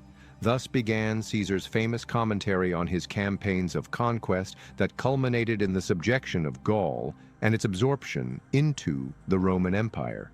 Caesar was thinking in terms of a combination of geography, ethnicity, and language. As he perceived it, no doubt somewhat simplifying and systematizing a more complicated reality. The territory he thought of as Gaul, bounded by the Alps, the Mediterranean Sea, and the Pyrenees in the south, the Atlantic Ocean and Channel in the west, and the rivers Rhine and Rhone to the north and east, was inhabited by 3 major population groups who were ethnically and/or linguistically distinct and lived in 3 broad regions of Gaul. The Galli, or Gauls proper, an aggregation of Celtic tribes and peoples, inhabited the southern and central areas, from the Alps and the Mediterranean roughly to the Seine Valley. To the north of them, between the lower Rhine and the Atlantic and Channel, lived the Belgae, a group of tribes purportedly of mixed Celtic and Germanic stock, inhabiting what is today northern France and the modern country of Belgium, named after them. In southwestern Gaul, between the Pyrenees to the south, the Atlantic to the west, and the Garonne to the northeast, lived the Aquitani, a less numerous people than the other 2, who were more closely related in language and customs to the peoples of northwest Spain than to the Celtic Gauls, it seems. Like the Gaul of Caesar's observation, we can roughly and readily divide Caesar's campaign of conquest into 3 major parts or phases. First, in 58, were his operations against intruders into Gaul, the Helvetii, and Ariovistus's Suebi, operations that most Gauls welcomed. Second, from 57 to 54, Caesar quickly and easily took control of Gaul between the Rhine and the Atlantic. Towards the end of this period, he also demonstrated military strength by crossing into Germany and Britain. Third, between 54 and 50 came the much more difficult phase of Gallic uprisings against Roman domination and the final pacification of the whole region under Roman rule. A problem for the modern historian trying to write an account of this conquest is that our information about it overwhelmingly derives from Caesar's commentaries. This source can hardly be called unbiased. Caesar was not writing history as such, but rather commentaries reflecting his perception and perspective on what had happened. He did it so well, however, and his famous device of always referring to himself in the third person, as if he were a neutral observer writing about Caesar, created such an impression of objectivity that it has been, from the start, tough to escape the influence of his account. As Cicero already noted, Caesar wrote so lucidly and persuasively that historians have found little to do but accept his version of events. The most important alternative narrative was the history of Asinius Pollio, which covered events beginning in the year 60, but it no longer survives. Pollio was an officer under Caesar during the civil wars and thus was able to investigate the events of the Gallic War firsthand, based on eyewitness accounts. It does not seem, however, that his version differed materially from Caesar's. He is said to have criticized Caesar for occasional inaccuracies caused by the haste of composition or over-reliance on the reports of careless or self-serving subordinates. Still, by implication, he accepted the main lines of Caesar's narrative as factual and was most likely right to do so. We must bear in mind Caesar's purpose in writing. He wanted to impress the people of Rome with his character and achievements, and while that meant always putting the best possible spin on his decisions and actions, to have written demonstrable falsehoods would have fatally undermined his credibility and caused his aim of guiding popular opinion in his favor to fail. Cicero, no friend of Caesar and no supporter of his policies, found much to praise in Caesar's style and expressed no criticism of Caesar's veracity. We may therefore trust the basic facts recorded by Caesar, so long as we bear in mind that events are always depicted from a Roman perspective, and will have looked somewhat different from the viewpoint of the Gauls and Germans. The news that called Caesar from the outskirts of Rome to Gaul was that the Helvetii were preparing to move. Their easiest route from Switzerland into south-central Gaul lay through the northern part of the Roman province, and they intended to induce the Allobroges, recently subdued by the Romans, to let them pass through. Since some of the tribes making up the Helvetii had been part of the broad movement of peoples led by the Cimbri and Teutones, of whom the Romans retained fearsome memories, the Romans had no intention of allowing them into their province, and it would be Caesar's task as governor of Gallia Transalpina to deal with the threat the Helvetii represented in Roman eyes. To confront the apparent menace of the Helvetii, Caesar initially had only a single legion of Roman soldiers stationed in Provence. He had 3 other legions under his command, but they were at Aquileia in northern Italy, near the border with Illyria. Caesar's first need was to buy some time to gather his forces. The Roman province bordered on the territory of the Helvetii along the Rhone, and the route the Helvetii planned to use crossed from their territory into the province at Geneva, where there was a bridge across the Rhone. Caesar rushed to Geneva and had the bridge destroyed, then summoned his soldiers to set about fortifying the west bank of the Rhone, and simultaneously gathered auxiliary troops from the province to supplement his legion. Realizing that they could not pass through the province without Roman permission, the Helvetii sent ambassadors to Caesar explaining that they had no designs on Roman territory, but merely wished to pass through it, and promising that if permitted to do so, they would cause no harm or damage. Caesar replied that he would take their request under consideration and instructed them to return on the 13th of April for his answer. That gave his men enough time to finish fortifying the Rhone bank between Lake Geneva and the Jura, blockading the passage the Helvetii planned to pass through. When the Helvetic representatives returned, he told them that under no circumstances would Rome permit outside forces who had in the past been hostile to Rome to pass through Roman territory. Some of the Helvetii probed the Roman defenses, attempting crossings of the Rhone in small boats. But they soon found that there was no way through for them here. They faced the choice of either returning to their homes or taking a different and much less attractive route into Gaul.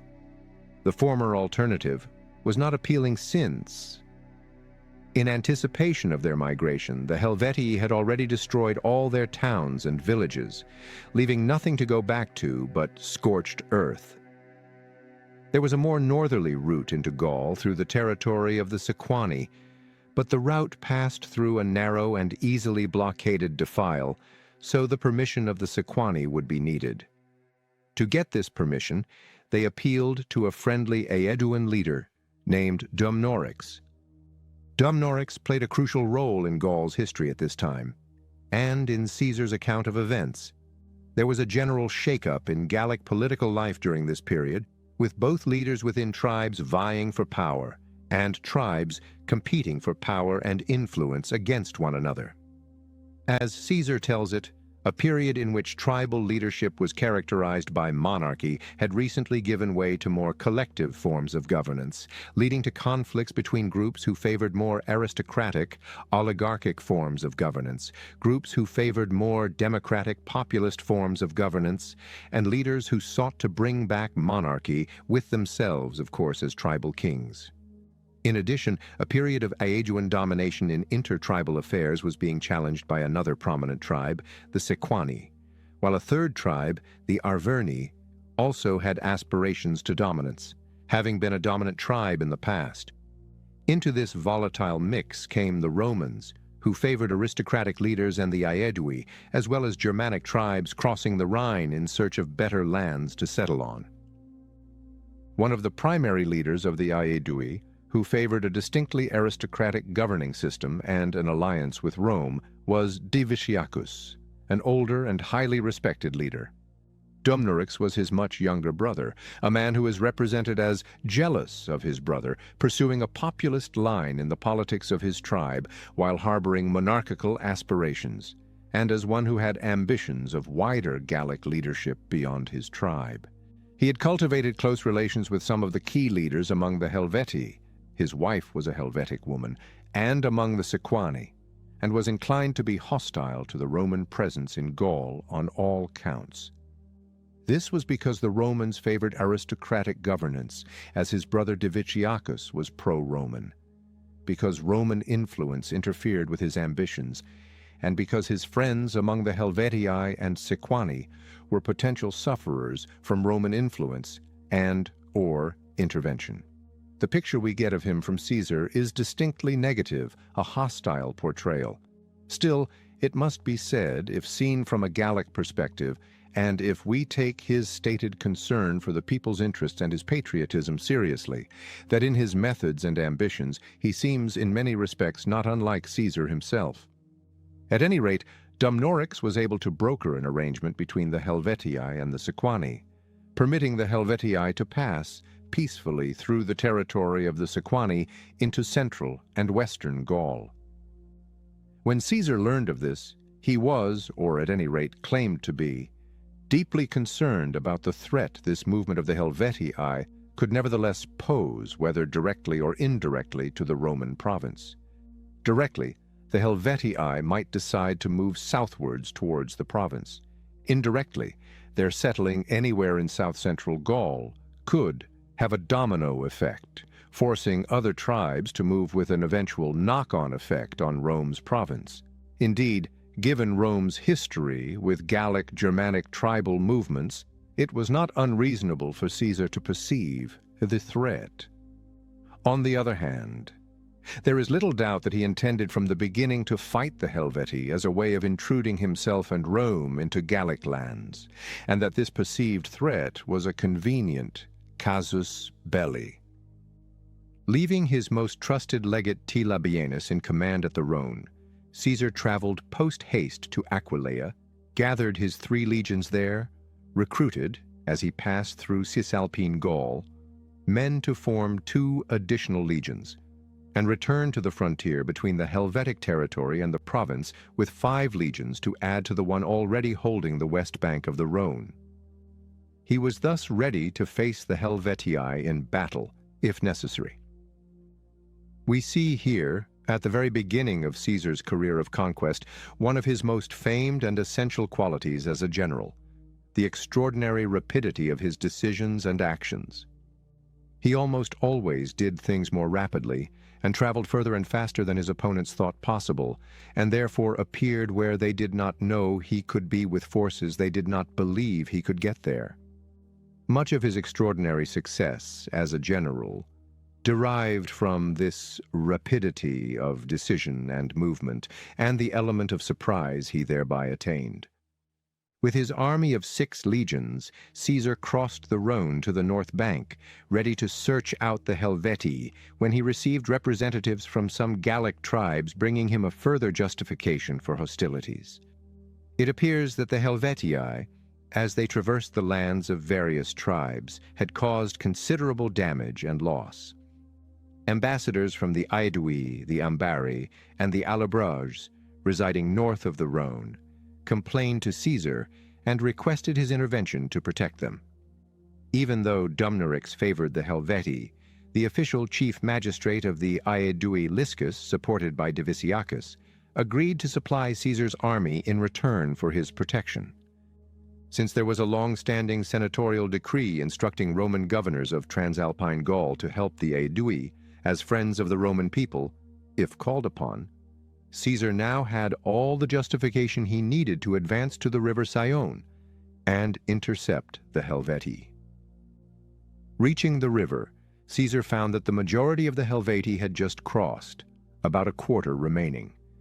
He attacked at once and crushed them. It turned out they were the Tigurini, who, allied to the Cimbri and Teutones in 107, had inflicted a severe defeat on a Roman army, so he regarded this as a proper, if delayed, revenge. He then crossed the river himself and was met by an embassy from the main body of the Helvetii. They requested that Caesar designate an area where they could settle, undertaking to abide by his choice. Caesar responded by first requiring reparations for the damage done to the Aedui, Ambari, and Allobroges, and also demanding hostages to guarantee their good faith. These terms the Helvetii rejected, and they resumed marching northwards, with Caesar cautiously trailing them. This continued for about 2 weeks, until supply difficulties and a defeat inflicted on Caesar's Gallic cavalry auxiliaries changed the situation. The pro-Roman Aeduan leaders informed Caesar that Dumnorix was responsible for the failure to produce the supplies the Aedui had promised and the poor performance of their cavalry. Consequently, Caesar turned aside towards the Aeduan capital, Bibracte, to rectify the situation. Interpreting this as a sign of Roman fear, the Helvetii turned to pursue Caesar, exposing themselves to battle on terms Caesar considered favorable as a result. His legions crushed the Helvetii in a sharply fought encounter, and 3 days later, the refugees from this battle, finding no help from any surrounding tribes who feared Roman punishment, surrendered to the Romans. They were obliged to hand over hostages and disarm, and agree to march back to their homeland and reoccupy their burnt and abandoned settlements. The numbers Caesar gives for those who fought and were killed in this engagement seem inflated, but he claimed that 110,000 of the Helvetii returned to Switzerland to take up again their old lives. The Allobroges, their neighbors, were instructed to help them with food supplies until their next harvest. A small splinter group called the Boiae was permitted, by agreement with the Aedui, to occupy a small portion of Aeduan territory as allies of the Aedui. Already right at the start of his governorship then, Caesar had shown remarkable qualities of generalship, qualities that could hardly have been anticipated from his minimal prior military experience, as successful as that had been. He had been decisive and remarkably swift to move and act, yet patient and unwilling to be drawn into battle except on his terms. Above all, he had demonstrated supreme confidence in his leadership abilities. Impressed by this victory, several Gallic chiefs arrived at Caesar's camp, congratulating him on his victory and asking for an audience on a matter of great importance. The issue they had to address was the Germanic penetration of Gaul, particularly the growing power of Ariovistus and his Suebi in east-central Gaul. Though Ariovistus had initially been invited involuntarily by the Sequani as allies in their previously unsuccessful war against the Aedui, they had found cause to regret their decision. Although they were victorious with the Germans' aid, Ariovistus demanded a third of their territory as payment. From this foothold in Gaul, he began to expand his power and oppress the Sequani, the Aedui, and their various neighbors, constantly inviting new Germans to cross the Rhine and swell his power. After his victory over the Aedui, the Gauls were afraid to confront him again, but they now hoped that Caesar and the Romans might be willing to help them drive Ariovistus and his Germans out. This was, of course, precisely the sort of opening and excuse Caesar was looking for to expand his operations farther into Gaul. Though he had personally been responsible as consul for recognizing Ariovistus as an official friend of the Roman people, he could now argue that the Germans' growing power in Gaul represented a potential threat to Rome's interests, and more specifically that it was his duty to protect Rome's older friends, the Aedui, against him. Caesar sent an emissary to Ariovistus, inviting him to meet in the middle between their current positions to discuss matters of mutual concern. He must have been delighted to have received an arrogant refusal from Ariovistus, indicating that if Caesar had anything to say to him, it was up to Caesar to travel to meet him. That sort of arrogance towards a representative of Rome would play well to the Roman people as an excuse for hostilities. In subsequent exchanges of messengers, Ariovistus made it clear that his part of Gaul was of no concern to the Romans, that he did not interfere in their province, and expected no interference in his, and that he would never have accepted Roman friendship if he had thought it would come with such conditions. Caesar, for his part, demanded that German immigration into Gaul cease, that Ariovistus return the hostages he and/or the Sequani had taken from the Aedui, and that he cease molesting the Aedui in any way. In the face of Ariovistus's blunt refusal to accept these demands and news of fresh German arrivals in Gaul, Caesar set off into the territory of the Sequani and occupied their capital, Vesontio. At this point, Caesar faced his first crisis of military leadership. His men heard terrifying tales of the Germans' massive size and irresistibility in battle from the Sequani, tales which, of course, were given credence by the terrible stories of the Cimbri and Teutones they would have heard while growing up. Learning of the panic in his army, and being told by some officers that the men would be too afraid to advance further against the Germans, Caesar called a meeting of his centurions of every grade. These latter were a crucial part of any Roman army. The officers were young, primarily Roman nobles who held their positions due to various social and political connections they had, and who might or might not have possessed any particular military ability or experience. Caesar had indeed taken care to bring some officers of sure military value, like Labienus. Still, on the whole, the junior officers were not the most reliable part of his army, and that was typical of Roman armies. The centurions, on the other hand, like modern non-commissioned officers, were men who rose from the ranks by sheer ability. They knew their men. They were experienced and able fighters and leaders, and they played a crucial role in leading and commanding the troops in the thick of actual battle. At this meeting with the centurions, Caesar demonstrated a brilliant grasp of military psychology, another of his outstanding and highly characteristic qualities as a general. He reminded his men that the Romans had defeated the Germans in the past, and that he had already demonstrated his capabilities as a capable commander. He reassured them that he had taken careful thought about the strategy and supplies for this campaign, and upbraided them for cloaking cowardice as worries about such matters that were not in their sphere of concern and on which they had reason to trust him. He told them bluntly that it was not the Roman way to abandon their generals, particularly when the general in question had shown no fault, lack of ability, or bad luck. He finished, his psychological masterstroke, by announcing that in the face of their fears, he planned to set out the following night to test who was ready to obey and who was a coward, confident that if no one else would accompany him, the 10th Legion at least would do so and serve as his bodyguard. When the centurions reported on Caesar's words to the troops, the 10th Legion was naturally puffed up with pride at Caesar's confidence in and praise of them, and sent to thank him for his confidence and express their readiness to go wherever he commanded. The other legions were jealous of the 10th and Caesar's confidence in it, and sent to say that they would certainly go and do at Caesar's command, wherever and whatever the 10th would go and do. Thus, Caesar was able to set out with a determined and resolute army, arriving in the neighborhood of Ariovistus's camp in modern Alsace 6 days later.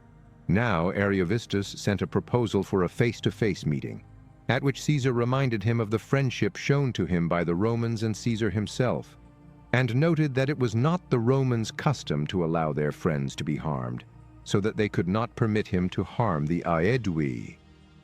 Ariovistus responded that he had entered Gaul by invitation of some of the Gauls and remained there by right of conquest. Caesar was now in territory that belonged to him and must either leave or be treated as an enemy. And, according to Caesar, he added that he knew many leaders at Rome would be only too glad if he, Ariovistus, were to rid them of Caesar. But if Caesar recognized his right to hold the lands he had conquered, he would be happy to be Caesar's ally in the future. It was clear that there would be no meeting of minds, and after a few more exchanges, negotiations were broken off, and Ariovistus marched his army past Caesar's, attempting to disrupt Caesar's lines of communication. This led to several days of complex maneuvering, until finally Caesar managed to force Ariovistus to fight a battle on his terms, by leading his legions right up to Ariovistus's camp as if to assault it. Noting that the German left was relatively weak, Caesar led his right into action first, and after a fierce struggle, overwhelmed the German left wing. Meanwhile, his left came under severe pressure until his cavalry commander, P. Crassus, son of the famous Crassus, sent in reserve troops to strengthen it. At that, the Germans' resistance broke, and the victorious Romans pursued them 15 miles to the Rhine. Only a relatively few fugitive Germans were able to cross the river. Caesar's cavalry hunted down the rest, and Germans stationed on the east bank of the Rhine, waiting to cross into Gaul, now made off in haste. Caesar had waged and won 2 great campaigns against feared intruders into Gaul in one summer. On the whole, the Gauls were pleased to be relieved of the threat posed by the Helvetii and the Suebi, and thus pleased with what Caesar had so far done. Now, however, rather than withdrawing back into the Roman province, Caesar established his army in winter quarters in the territory of the Sequani. He left Labienus in command, and himself traveled to Cisalpine Gaul to attend to affairs in his other 2 provinces and inquire into political developments in Rome. However, these winter camps in the heart of Gaul gave the Gallic peoples food for thought. They seemed a clear sign that Caesar had no idea of retreating from central Gaul. Had the Gauls known more about Roman history than they appear to have, they would have been aware that the Romans had never, in their history, completely and permanently withdrawn from any territory they had once entered in force and fought in. Entering a territory to protect friends or allies from their enemies was a standard precursor to Roman conquest, and it was never safe to enter into any such relationship of dependency with the Romans. There was little the Sequani and other tribes of central Gaul could do about the Roman presence in their midst, but tribes in northern Gaul took notice of the Roman advance and began to make warlike preparations for the following spring. Very likely these preparations were purely defensive in aim. The Belgic tribes of the north wanted to be ready to fight off any Roman advance into their lands. But warlike preparations are warlike preparations. It was fatally easy for Caesar to present these preparations as a threat to his army and the Roman position in Gaul. Thus, the warlike preparations of the Belgic tribes of northern Gaul gave Caesar the excuse to do precisely what they feared he might do: advance into Gaul north in the spring.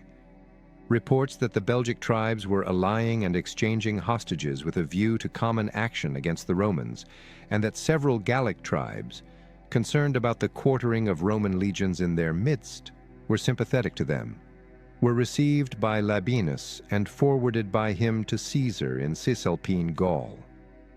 Caesar responded by raising, on his authority, 2 new legions in Cisalpine Gaul and sending them across the Alps to reinforce his army in Gaul under the command of his nephew, Q.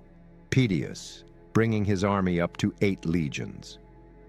Early in spring, he crossed the Alps himself to join his army and gathered further information among the tribes of north-central Gaul, confirming that the Belgi were indeed preparing for war. He set out at once for northern Gaul, after arranging for grain supplies, and arrived after 2 weeks' hard marching on the borders of the Belgic lands, much to the surprise of the tribes there who did not expect his arrival for some time yet. The Remi, one of the key tribes of the southern Belgae, immediately surrendered to him, declaring their pro-Roman sympathies and explaining that they had taken no part in the preparations for war. They were to become Rome's key allies among the Belgae, as the Aedui were among the Gallic tribes, and furnished Caesar with crucial intelligence about the Belgic tribes, their numbers, military capabilities, and plans and intentions. Two key tribes were singled out as the most powerful of the Belgae and the leaders in the present alliance: the Bellovaci and the Nervi. The former was reputed to be the most powerful of the Belgae, and the latter the fiercest fighters. It was clear that fighting the entire Belgic Confederation would be an uphill struggle, so to weaken them, Caesar arranged with Diviciacus for the Aedui to invade the territory of the Bellovaci, hoping to draw their forces away. Then he marched towards the approaching Belgic army and crossed the river Ain, planning to fight with the river at his back. He had a bridge built across the river, establishing his camp on one side and a fortified guard post held by 6 cohorts on the other. In this way, he secured his rear and supply lines from enemy attack and was able to limit the danger of outflanking by the more numerous enemy forces as well, thanks to the use of the river. When the nearby town of the Remi by Brax was assaulted by the Belgae in retaliation for the decision by the Remi to side with Rome, Caesar sent his most mobile auxiliary forces, Numidian cavalry, Cretan archers, Balearic slingers, to the town's aid, and succeeded in lifting the siege. Encouraged by this success, when the Belgae encamped 2 miles from his camp and challenged him to battle, Caesar kept his legions in camp. Still, he used his mobile forces, especially cavalry, to skirmish and probe and test the enemy's strength and resolve. After several days of skirmishing, Caesar became confident in his men's ability to confront the Belgae, leading him to propose a battle. His camp lay on a slight rise, with steep slopes on either side, but a gentle slope in front, leading towards the enemy position. He had trenches dug to reinforce the 2 side slopes against outflanking maneuvers. He drew up his 6 veteran legions between them, on the hill in front of his camp, keeping the 2 newly recruited legions in camp as a reserve. The Belgae drew up their army facing his, but a standoff ensued, as a marsh lay between the 2 armies and neither side was prepared to cross it, risking the danger of being attacked in the process. Following a cavalry skirmish in which Caesar's men prevailed, he led his army back into camp. In response, the Belgae marched towards the river Ain, attempting to cross it. Their goal was to attack Caesar's guard post on the opposite side, destroy his bridge, and cut off his army within their territory. Informed of the situation by the officer commanding his guard post, Titurius Sabinus, Caesar crossed the bridge with his cavalry and other light-armed troops. He attacked the enemy forces trying to cross the river, inflicting heavy losses and driving them back. This reverse led the Belgic leaders to rethink their strategy. Running short of supplies, they decided to break up their massive army and return to their various home territories, the Bellovaci being particularly keen to do so, since they had heard of the Aeduan forces threatening their territory. They would await Caesar's move and reunite their troops in the territory of whichever tribe Caesar decided to attack first. However, poor discipline proved their undoing. Leaving camp about midnight, the men made off towards their own particular homes in no good order and with great uproar. At first, Caesar kept his men in camp, fearful of some trickery. Still, at dawn, when the enemy's withdrawal became apparent, he sent his cavalry after the retreating Belgae to harass and slow them, followed by Labienus with 3 legions to inflict whatever damage he could. As a result, the Belgae's planned withdrawal became a rout, men rushing off to home and safety as best they could, leaving the rearmost to be slaughtered in considerable numbers by the pursuing Romans. This enabled Caesar to conquer the Belgae piecemeal. He at once invaded the lands of the Suessiones, attacking their central city, Noviodunum, and receiving their surrender through the mediation of the Remi. Then he entered the lands of the Bellovaci, with similar results. They did not dare to fight, but negotiated a surrender to Caesar through the mediation of Diviciacus. These successes enabled Caesar to advance into northern Belgic territory, the region in which the Nervii were the most potent force. This region, modern-day Belgium and the southern Netherlands, was heavily forested in parts and extremely marshy in others in antiquity. The people living there would utilize these geographic features to enhance their safety and security. Thus, the Nervii had placed all their women, children, and old folk into a region surrounded by marshes, secure from attack, and concentrated all of their warriors in a great forest along Caesar's line of march. As Caesar proceeded through the Nervian country, he reached the river Sambre, aware that a large army of the Nervii and their neighbors, the Atrebates and Viromandui, was in the field, but not aware of their exact location. Since the Nervii had no cavalry, they had long ago crisscrossed their country with large, dense hedges to discourage enemy cavalry forces from ravaging their lands. These hedges impeded the Romans in their marching and scouting. Meanwhile, some of the Belgic auxiliaries attached to Caesar's army were keeping the Nervii apprised of Caesar's movements. They told them they would likely win if they attacked the Romans just after they finished marching and were still strung out and encumbered by baggage. As Caesar's army approached the Sambre Valley, therefore, and began to lay out a camp on a hill overlooking the 3-foot-deep river, the Nervian army was hidden in the woods across the river, waiting to attack. Because he was in enemy territory and knew that enemy forces were about somewhere, however, Caesar did not have his army in its usual line of march, one legion at a time, each followed by its baggage, but instead marched with cavalry forces in advance, his 6 veteran legions marching together after them, and all of the baggage collected in the rear under the protection of the 2 new legions. This saved Caesar that day.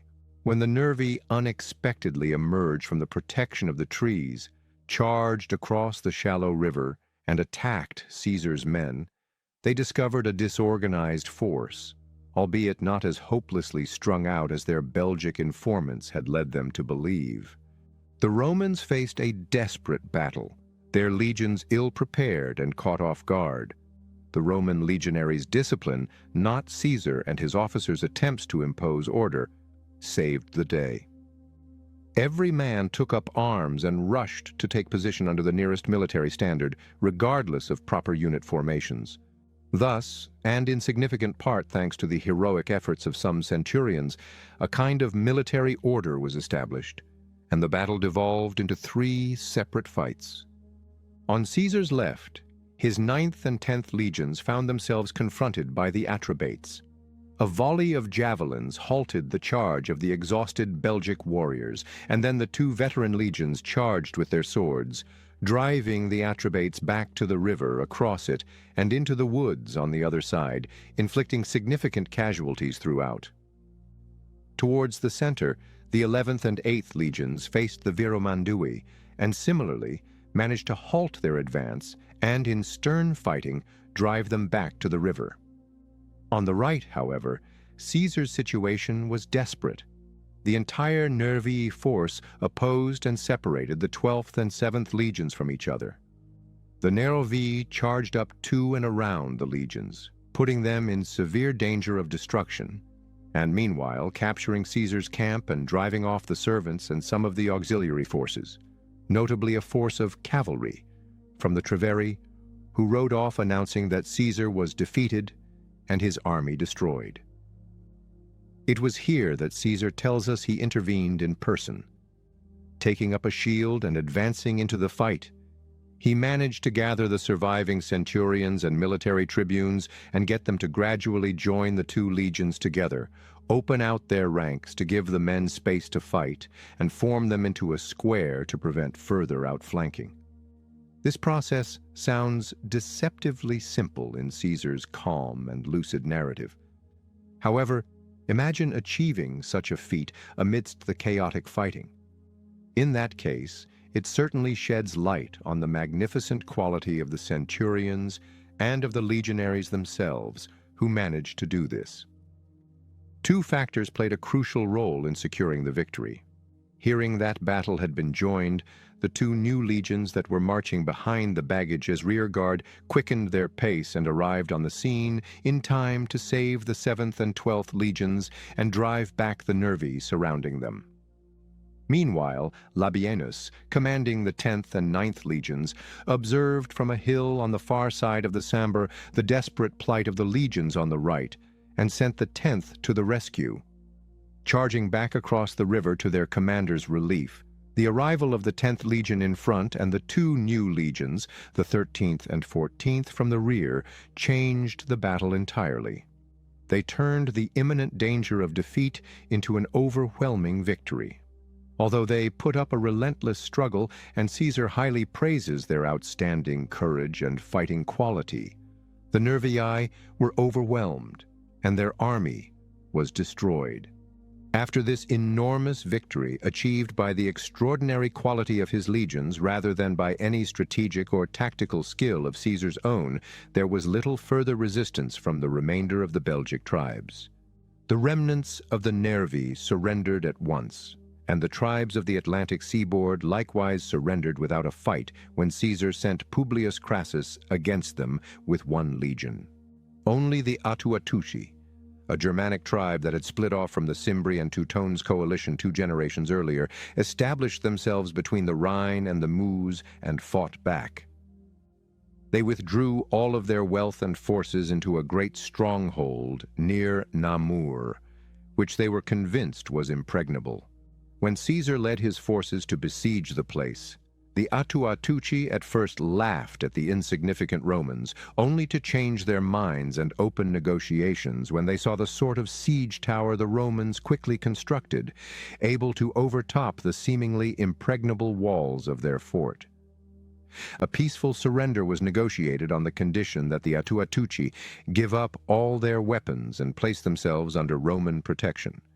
Although they did hand over many weapons, the Atuatuci held many back and, hoping to take Caesar's men by surprise, launched a night attack.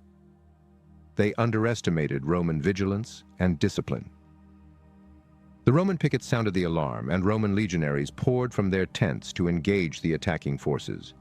Caesar drove the Atuatuci back into their town with great slaughter, and the next day, his men assaulted the enemy's fortifications. They burst in and destroyed the remaining enemy fighters, sacked the town, and enslaved the non-combatant population. This atrocity was to serve as a warning to all other inhabitants of Gaul who thought of further resistance. It appeared that Rome had conquered and added all of Gaul to its domains in just 2 summers through 2 great campaigns. Caesar established his legions in winter camps in northern Gaul, in the territories of the Carnutes and the recently conquered tribes, and then set out for his winter visit to his other provinces, Cisalpine Gaul and Illyricum, as well as his review of the political situation in Rome. All of Gaul was not fully conquered and pacified. Far from it.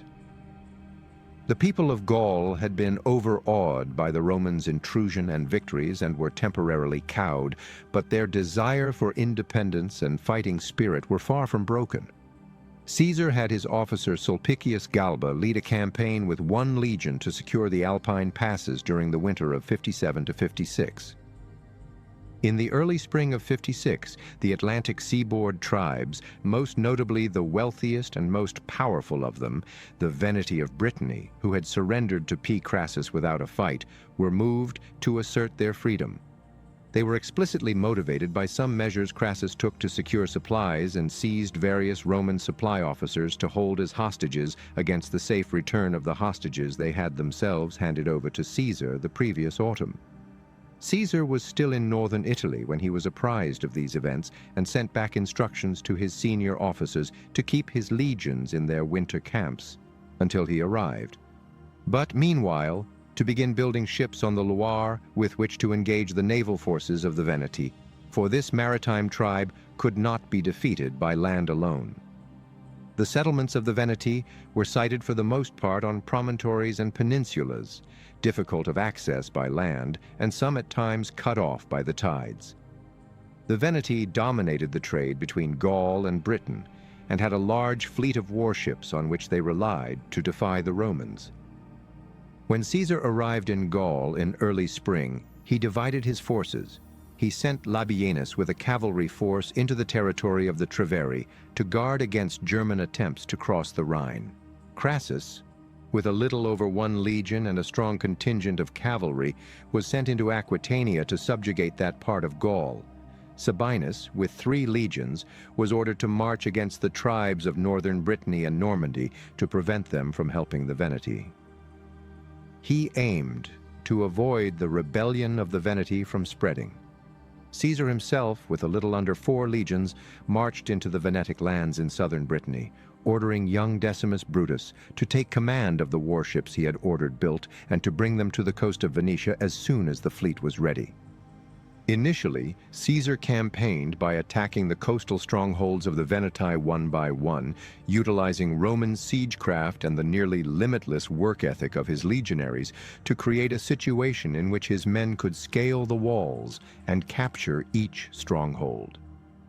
However, as each stronghold threatened to fall to the Romans, the Veneti would bring up their ships and evacuate the population and their possessions, rendering the Romans' capture of the place pointless.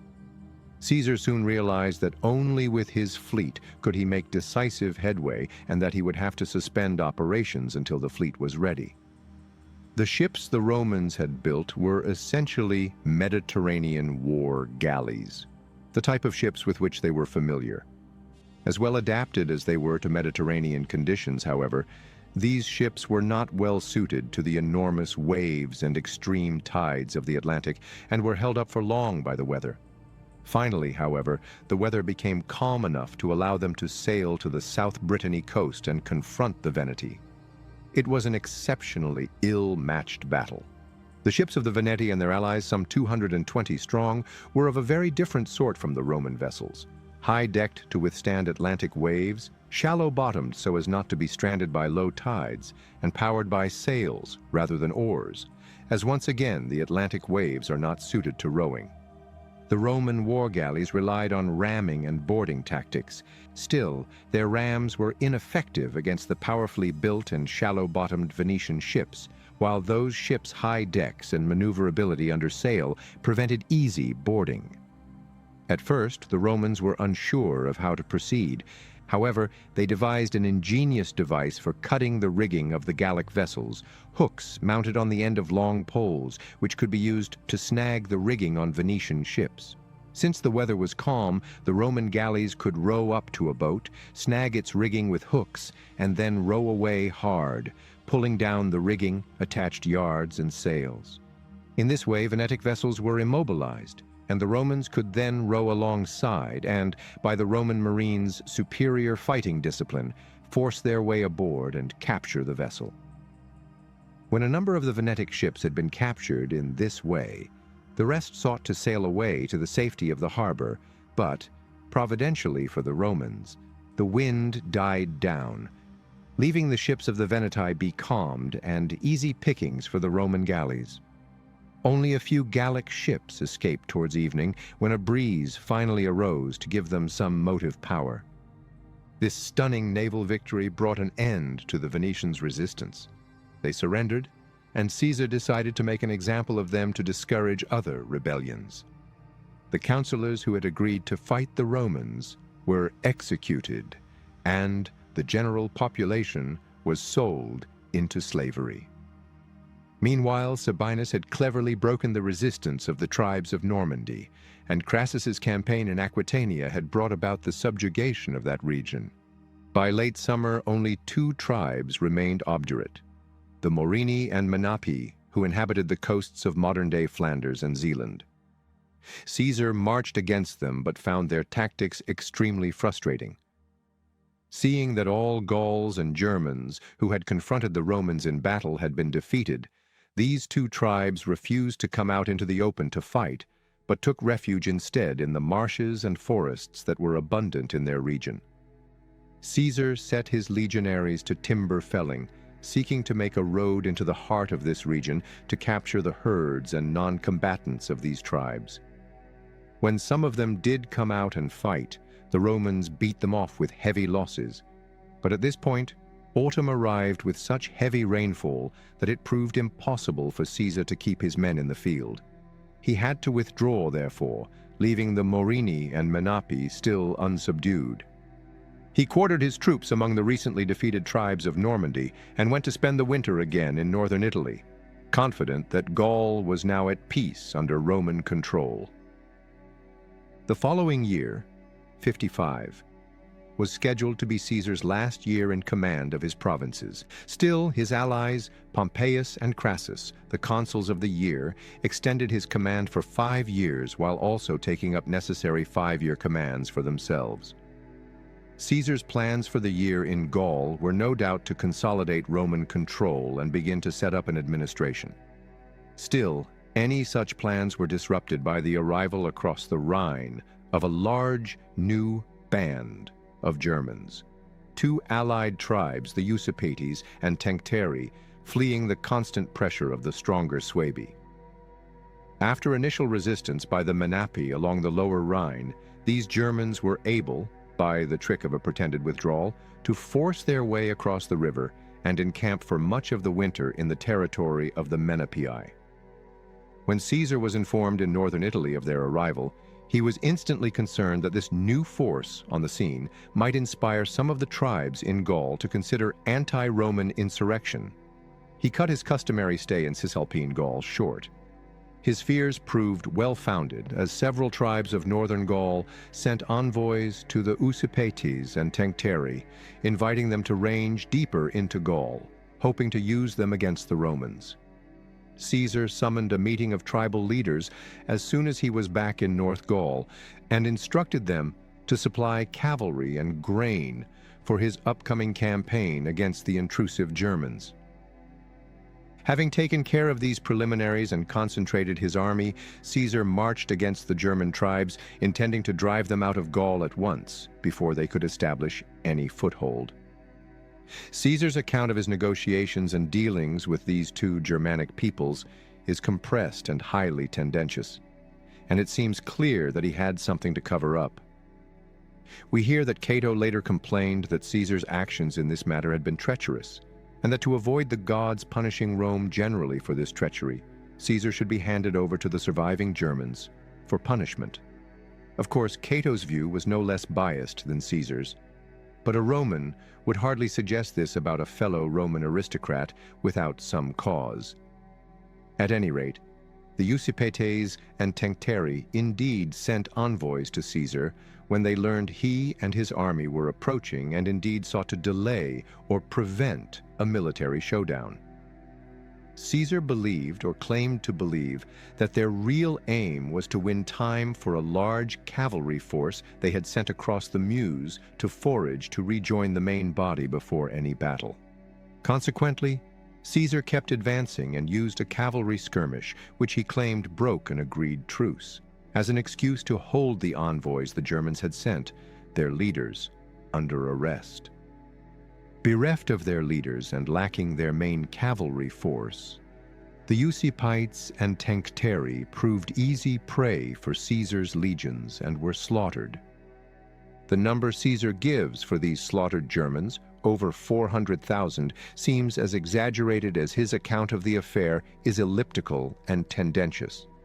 From his perspective, the main issue was that Gaul was now Roman space, and he would not and could not tolerate continual incursions into Gaul across the Rhine by Germanic peoples whenever the chronically unsettled condition of Germany prompted a movement of tribes. The destruction of the Usipetes and Tencteri was thus a deliberate policy aimed at making a point to both the Gauls that they should no longer rely on German help against Rome, and to the Germans themselves to stay out. Caesar now reinforced this latter point with one of his most striking actions. He advanced to the banks of the Rhine and, in the space of a few weeks, had his legionaries build a bridge across the vast, deep, strongly flowing river, cross it and stage an armed demonstration of Rome's might on the German side of the great river.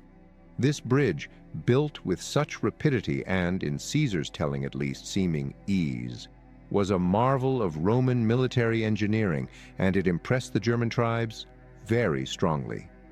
They had never imagined such a thing to be possible, and the tribes living on the Rhine bank scattered inland, taking refuge in the forests that then covered much of Germany, rather than trying to fight the fearsome Roman legions. An exception was the tribe of the Ubii, which, under pressure from the Suebi, had already sent messengers to Caesar before his crossing, seeking Roman friendship and aid against the Suebi. After marching up and down the Rhine bank, pillaging and burning and establishing friendly relations with the Ubii, Caesar considered his point made. Withdrawing across the Rhine into Gaul, he destroyed the bridge behind him to prevent the Germans from using it for their own incursions into Gaul. He now turned his thoughts to another matter. Germany was not the only place from which unwelcome interference in Gallic affairs was coming at this time. The tribes of southeast Britain, closely akin to those of northwest Gaul, regularly sent various forms of aid to their distant cousins in their struggle against Rome. Caesar decided that an incursion into Britain was in order to teach the Britons, too, to stay out of Gallic affairs. The first Roman invasion of Britain in late summer of 55 was a hastily arranged affair and did not amount to much more than an armed reconnaissance of the part of Britain adjacent to Gaul.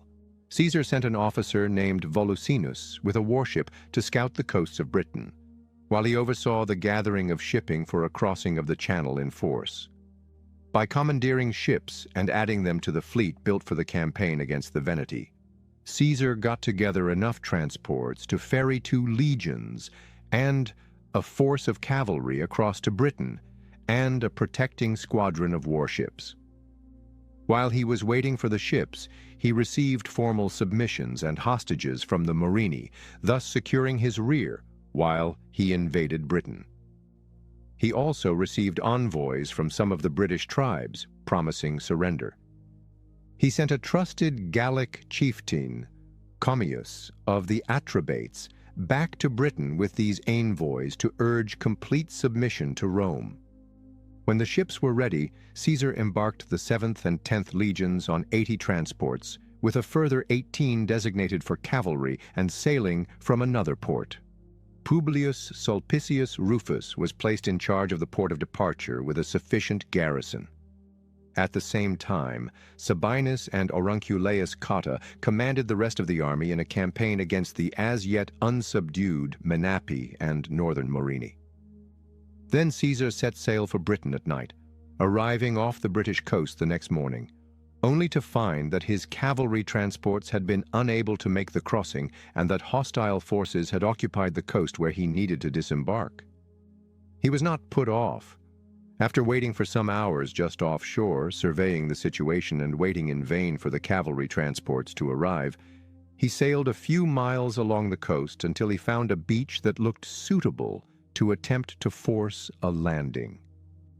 His transports were ordered to run in until they were aground, when the legionaries were to jump down into shallow water and fight their way ashore. To aid them, the accompanying warships were rowed into shallow water on the flank, from where they provided covering fire with onboard artillery, catapults, and stone throwers. At first, the men hesitated to undertake the danger of trying to wade ashore under enemy attack, but finally, the standard-bearer of the 10th took the lead, and the rest of the legion followed. To help his men gain a footing on land, Caesar embarked as many soldiers as he could on small boats to row to where the fighting was thickest and lend aid. In the end, by sheer discipline and determination, Caesar's legionaries forced their way ashore, drove off the British tribe members, and established a beachhead. Lacking cavalry, however, and with the year so far advanced, there was little Caesar could do. A few days after his arrival, the cavalry transports did attempt to cross again, but when they had almost reached Caesar, they were blown back by adverse winds. Meanwhile, the leaders of the tribes that had opposed Caesar's landing had first sought to surrender on easy terms. Still, Seeing Caesar's difficulties now exacerbated by the fact that many of his ships suffered damage from the high tides and winds, they launched an attack on the 7th Legion as it foraged for food. Caesar was able to extricate it safely from this danger, but his position was becoming very precarious. A few days later, a prominent British force, determined to destroy the Romans or drive them off for good, attacked Caesar's camp. However, in a sharply fought battle, his men were able to defeat them and drive them into flight. This brought forth the usual offers of surrender and hostages, which gave Caesar the breathing space he needed to repair his ships as best as circumstances allowed and embark his 2 legions to return to Gaul. It was no doubt with considerable relief that they pulled safely into their port of embarkation. A small detachment, blown off course, was harassed by tribesmen of the Morini, which gave Caesar all the excuse he needed to attack this tribe and confirm its subjugation. He ended the year with a last small victory before settling his legions in winter quarters in the territory of the Belgi. He set out again for the north.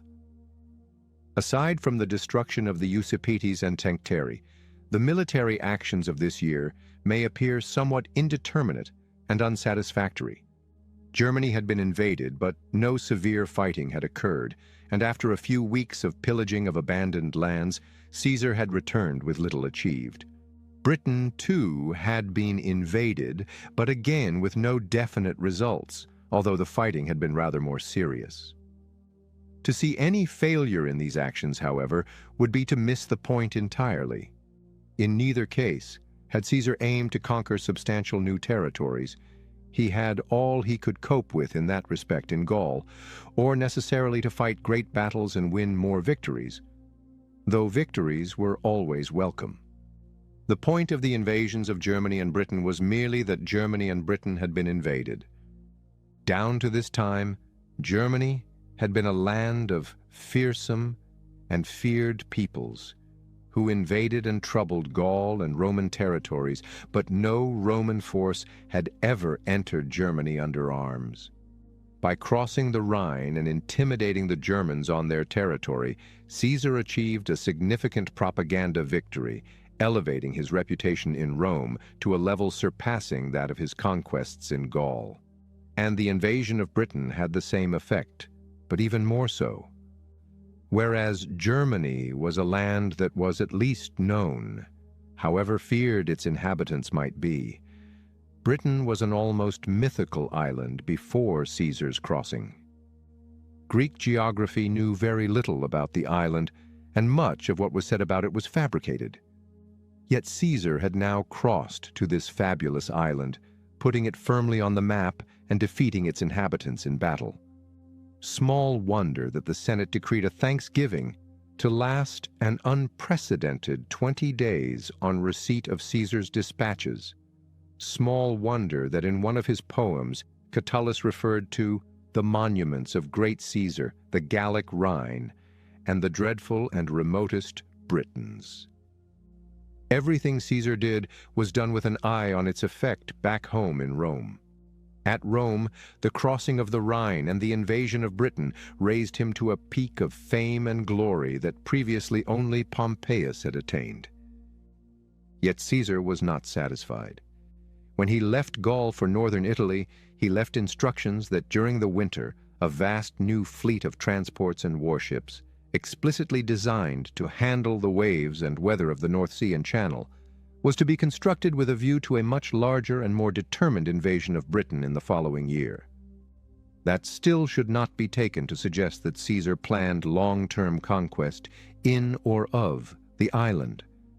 However, a project for which new legions would have needed to be raised, at the very least. Caesar wanted to build on the glory of expanding the bounds of the known world, and in particular, there were hopes of rich booty to be won. Like fabulous places throughout history, Britain was rumored to conceal spectacular riches. There was talk at Rome of gold and other precious metals, and freshwater pearls were also expected to be found in quantity. Caesar was himself a noted admirer and connoisseur of pearls. But before this invasion could be undertaken, there was other business to attend to. After taking care of the annual administrative and judicial business of his provinces, Cisalpine Gaul and Illyricum, Caesar had to undertake a minor winter campaign in the latter to deal with some local unrest. Still, he was able to return to Gaul proper somewhat earlier than he usually did, arriving back in North Gaul in late winter to conduct a tour of inspection of his legions in their winter encampments. He reports that 600 new transport ships had been constructed and 28 warships were ready for the invasion of Britain in early summer. These, he instructed, were to be gathered at Portus Aetius on the Channel, probably modern Boulogne. Meanwhile, he gathered 4 legions and 800 cavalry for a spring campaign against the Treveri, who were resisting his authority and reportedly intriguing with German tribes across the Rhine. The Treveri were not ready for a fight. The tribe was divided between 2 chiefs, Vercingetorix and Indutiomarus, the former strongly pro-Roman. After both chiefs and the other tribal leaders had submitted to him, Caesar took 200 hostages from Indutiomarus, including his son, and urged the rest of the tribe's leaders to heed Vercingetorix, which naturally angered Indutiomarus deeply. For the time, however, this matter of the Treveri seemed settled, and Caesar turned to his plans regarding Britain. Caesar had gathered his entire army of 8 legions at the Channel and had, in addition, summoned 4,000 cavalry from the various Gallic tribes, including most of the more important tribal leaders, whom he names. He intended to bring these leaders to Britain with him, ensuring that they did not foment trouble in his absence. Among them was Dumnorix the Aeduan, who was determined not to go. Dumnorix had time to plead with Caesar not to go, and, when that failed, to conspire with the other leaders, claiming they were being taken to Britain to die.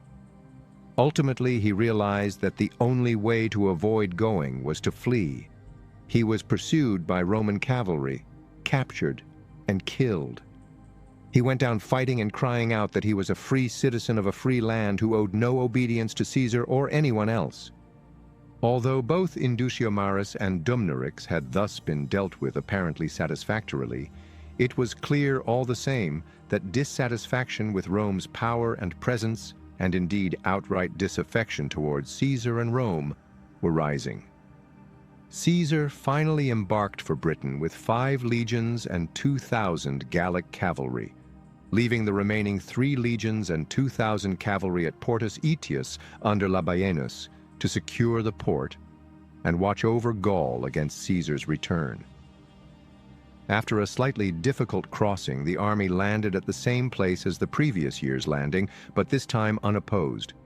The local tribes were overawed by the sight of nearly 800 ships approaching together, including the boats from the previous year and many privately owned vessels, as well as the 600 new ships, and withdrew inland to a local stronghold. The campaign in Britain lasted a couple of months, but included a few large-scale engagements.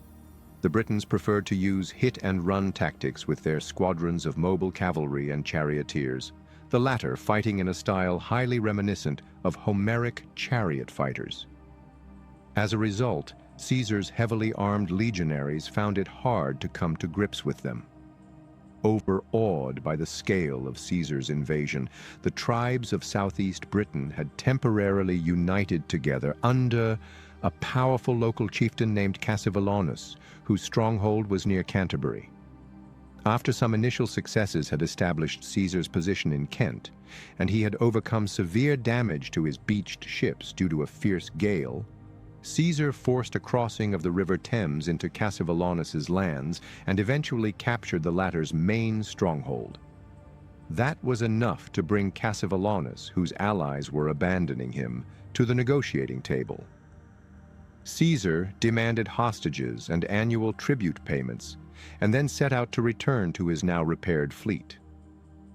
Caesar had no intention of spending the winter in Britain, well aware that his presence and his legions could not be spared in Gaul. The return crossing to Gaul around the time of the autumn equinox was largely uneventful, and Caesar was able to beach his ships, disembark his army, and summon a meeting of Gaul's tribal chiefs to discuss dispositions for the coming winter. The year's harvest had been poor because of a lack of rainfall, and supplies were consequently scarce. Caesar therefore took the unusual risk of breaking up his army for winter quarters into much smaller detachments than usual, so as not to place too great a strain on any one region's resources. That, added to the growing discontent with Roman dominance that had been evident since the spring, proved to be the catalyst for the start of the most challenging phase of Caesar's conquest of Gaul, a spreading and eventually nearly nationwide resistance movement that almost succeeded in reasserting Gallic independence. For all the glory gained by campaigning beyond the previously known world, Caesar's second invasion of Britain was a mistake. No significant advantage or booty was gained. As Cicero wrote disconsolately in Rome, the only thing brought back from Britain was a few enslaved people, and they were so poorly educated as to be fit only for rough labor. And the time and effort expended in Britain would have been much better expended in consolidating control of Gaul. The 8 legions making up Caesar's army of occupation were then broken up into 8 separate winter camps, each with a legion, more or less. In the north, camps were established in the territories of the Morini, the Nervii, and the Eburones, with each camp commanded respectively by C. Fabius, Q. Tullius Cicero, the younger brother of the great Cicero, and Aurunculeius Cotta and Titurius Sabinus jointly. Notably, the camp in the territory of the Eburones was the largest, consisting of 1 legion and 5 cohorts. To the south, L. Roscius commanded a camp in the territory of the Asuvii in Brittany, and 3 more were positioned among the southern Belgic tribes under the command of Emsur Crassus, the elder son of the powerful Crassus, L. Munatius Plancus, and C. Trebonius. Labienus was in charge of a legion camped in the territory of the dependable Remi, close to their border with the Treveri, which allowed him to keep an eye on all the winter camps nearby. All the camps, except that of Roscius in well-subdued Brittany, were within 100 miles, that is, a few days' march, of each other. Caesar lingered in the region to make sure that all the various encampments had been established and fortified adequately before he set out for his customary winter visit to northern Italy and his other 2 provinces. In the event, however, he never left. The first sign of trouble came from the Carnutes in the heart of Gaul. Caesar had established a leader named Tasgetius as king of the tribe, but he was now assassinated, and the report of this caused Caesar to change his dispositions. Fearing a rebellion by the Carnutes, he moved Munatius Plancus and his force from their camp among the southern Belgae to the land of the Carnutes, with orders to discover those responsible for killing Tasgetius and send them on to Caesar for punishment. Meanwhile, Caesar himself remained at Samarobrava in the heart of the Belgic territory to see that all was calm and settled. It was not. A massive rebellion broke out among the Belgic tribes, who saw in Caesar's dispersed army an opportunity for revolt. The first significant move occurred among the Eburones, a relatively minor tribe who had traditionally been in the orbit of the Nervii and Treveri. They had received the forces sent under Titurius Sabinus and Aurunculeius Cotta to winter among them peacefully, providing supplies and allowing them to establish and fortify a camp. But 2 weeks after Tasgetius's murder, a message from the Treveran leader Induciomarus induced Ambiorix, the chief of the Eburones, to lead his people in an attack on the Roman camp in their midst. The initial attack failed, but Ambiorix then induced Sabinus and Cotta to send out an envoy to him for talks. He informed the envoy that his attack on the Romans was part of a concerted uprising throughout Gaul, that every other winter camp was under attack simultaneously, and that a large party of German mercenaries had already crossed the Rhine to join in this uprising and would reach the winter camp among the Eburones in a few days. He pretended to feel some continuing goodwill towards Caesar and the Romans, especially towards Sabinus, whom he knew well. He advised the Romans, therefore, to leave their camp while they still could, and march to join either the camp of Quintus Cicero among the Nervi or that of Labienus among the Remi. If they chose to do this, he, Ambiorix, promised to ensure their safe passage through his territory. In a classic example of the danger of divided command, Sabinus was persuaded by Ambiorix's words and wanted to set out for Cicero's camp, trusting in Ambiorix's safe conduct. At the same time, Cato rejected the notion of leaving the safety of the fortified camp or making any significant move without first communicating with Caesar. After a sharp debate between the two commanders in the presence of the officers and centurions, Sabinus's view won out, unfortunately for the Romans. Abandoning the camp, they set out on their winter march only to be ambushed and destroyed. Sabinus was reportedly treacherously killed by Ambiorix while trying to parley. Cotta, who had no trust in Ambiorix, died fighting to the last. Part of the legion, the 14th, managed to fight its way back to the camp and hold off the first enemy attack, but realizing that they had no hope of defending the camp the next day, and fearing capture, they all committed suicide overnight. Only a small handful of men managed to escape from the fighting and make their way by backwoods trails and with much suffering to Labienus's camp to inform him of the destruction of the 14th. This loss of a legion and 5 cohorts was the most significant military disaster of Caesar's career, and when he eventually learned of it, he swore to avenge it in full and not to cut his hair or beard until he had done so.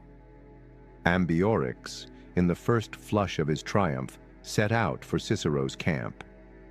Passing through the territory of the Attuatuci, he informed them of the destruction of a large part of Caesar's army, including 2 commanders, and persuaded them to join his uprising. Then he reached the territory of the Nervii and induced them to attack Cicero's camp with his aid. Cicero had heard nothing yet of the fate of the 14th, and the attack on his camp came as a complete surprise. The combined forces of the Nervi, Attuatuci, and Eburones fought off the initial assault on the camp with incredible difficulty.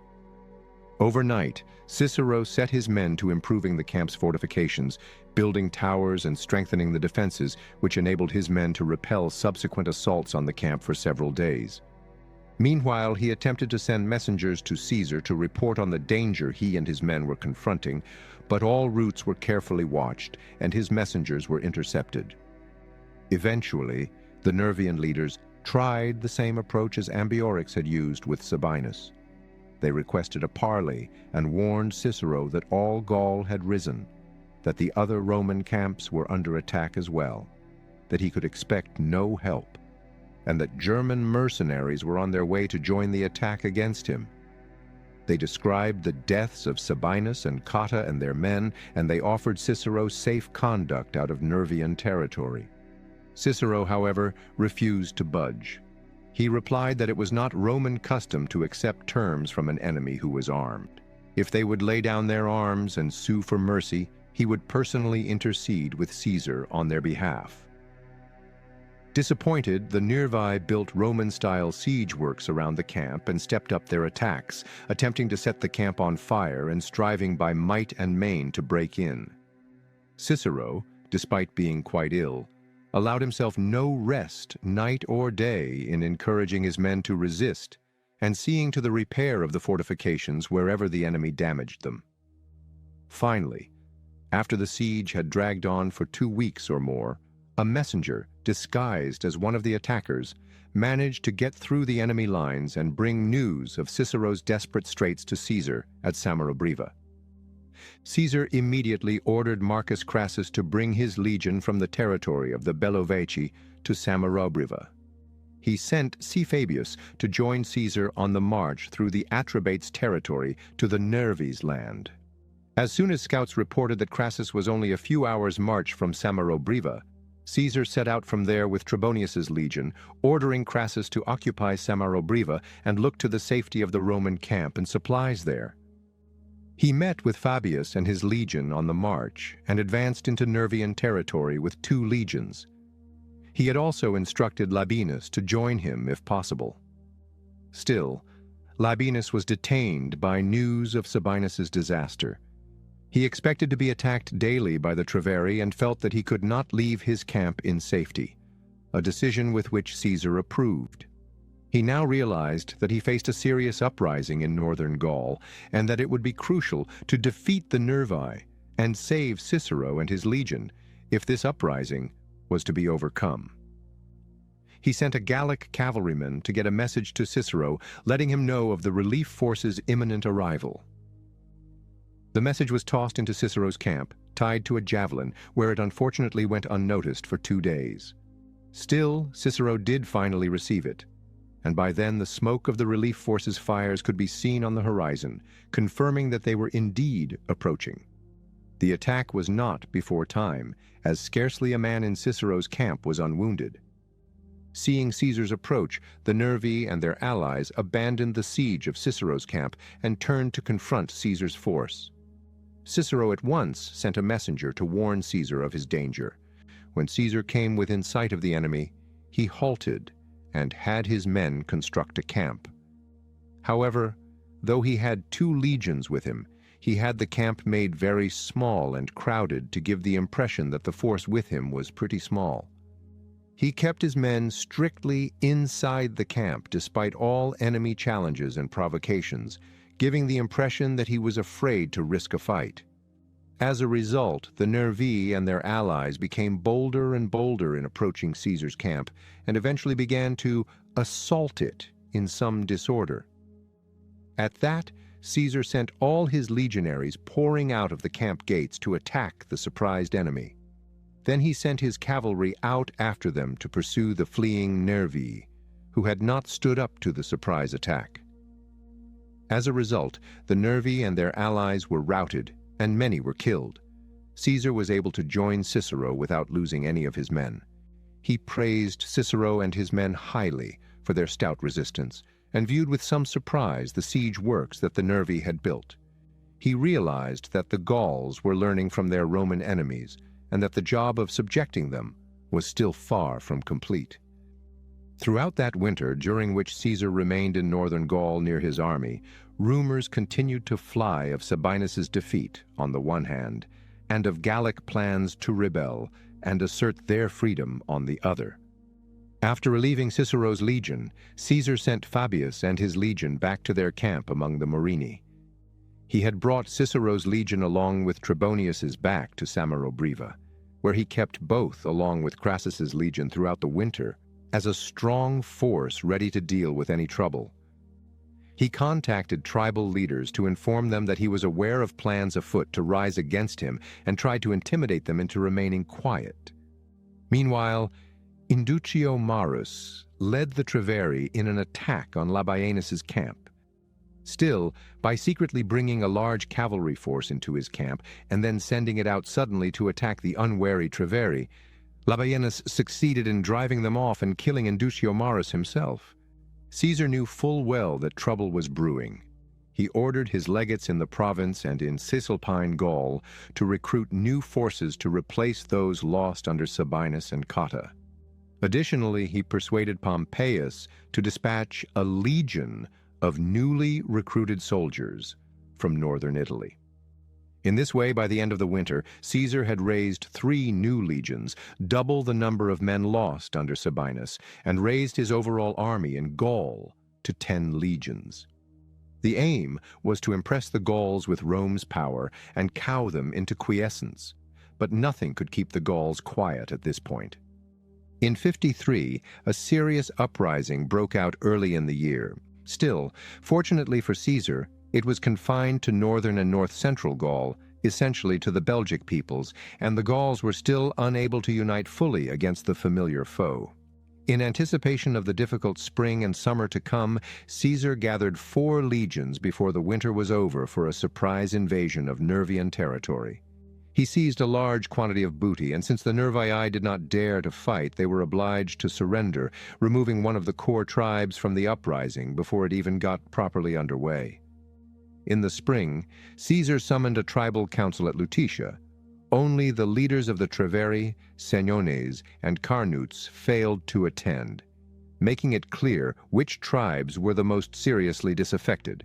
He therefore invaded the land of the Senones in great force and by rapid marches, catching them by surprise. Not being in any proper state to defend themselves, the Senones too were obliged to surrender to Caesar without a fight, through the mediation of the Aedui. Seeing this, the Carnutes too sent emissaries pleading for forgiveness, using the Remi as intermediaries. Thus, most tribes involved in the proposed uprising had been pacified without even a fight, largely due to the sheer use of hard marching and surprise. Leaving Labienus to deal with the Treveri, Caesar now invaded the territory of the Menaepai, who had never formally surrendered to Rome, with 5 legions, marching in 3 columns and doing maximum devastation as they marched, until the Menapii too were obliged to sue for peace and give hostages for their future good behavior. At the same time, Labienus inflicted another crushing defeat on the Treveri, again utilizing the strategy of pretended fear to good effect to lure the Treveri into a battle on terms unfavorable to them. Caesar joined Labienus shortly after this victory, uniting his army, and decided now that only one more thing needed to be done before he would be ready to seek full vengeance on the Eburones. He had heard much of emissaries to and fro across the Rhine seeking German aid in the projected Gallic uprising. He wanted to make it quite clear again to the German tribes that they would do better not to intervene in what was now Rome's sphere of influence. He had another bridge constructed across the Rhine and led his troops across on a plundering expedition on the German bank. As before, the Ubii sent messages of friendship, while the Suebi withdrew into the internal forests of Germany. After a few days, feeling that his demonstration of force had made its point, Caesar led his army back to Gaul.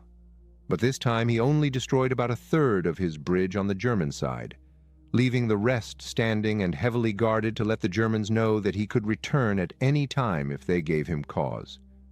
Now Caesar was finally ready to exact vengeance from the wretched Eburones, who were to pay dearly for Ambiorix's few weeks of glory.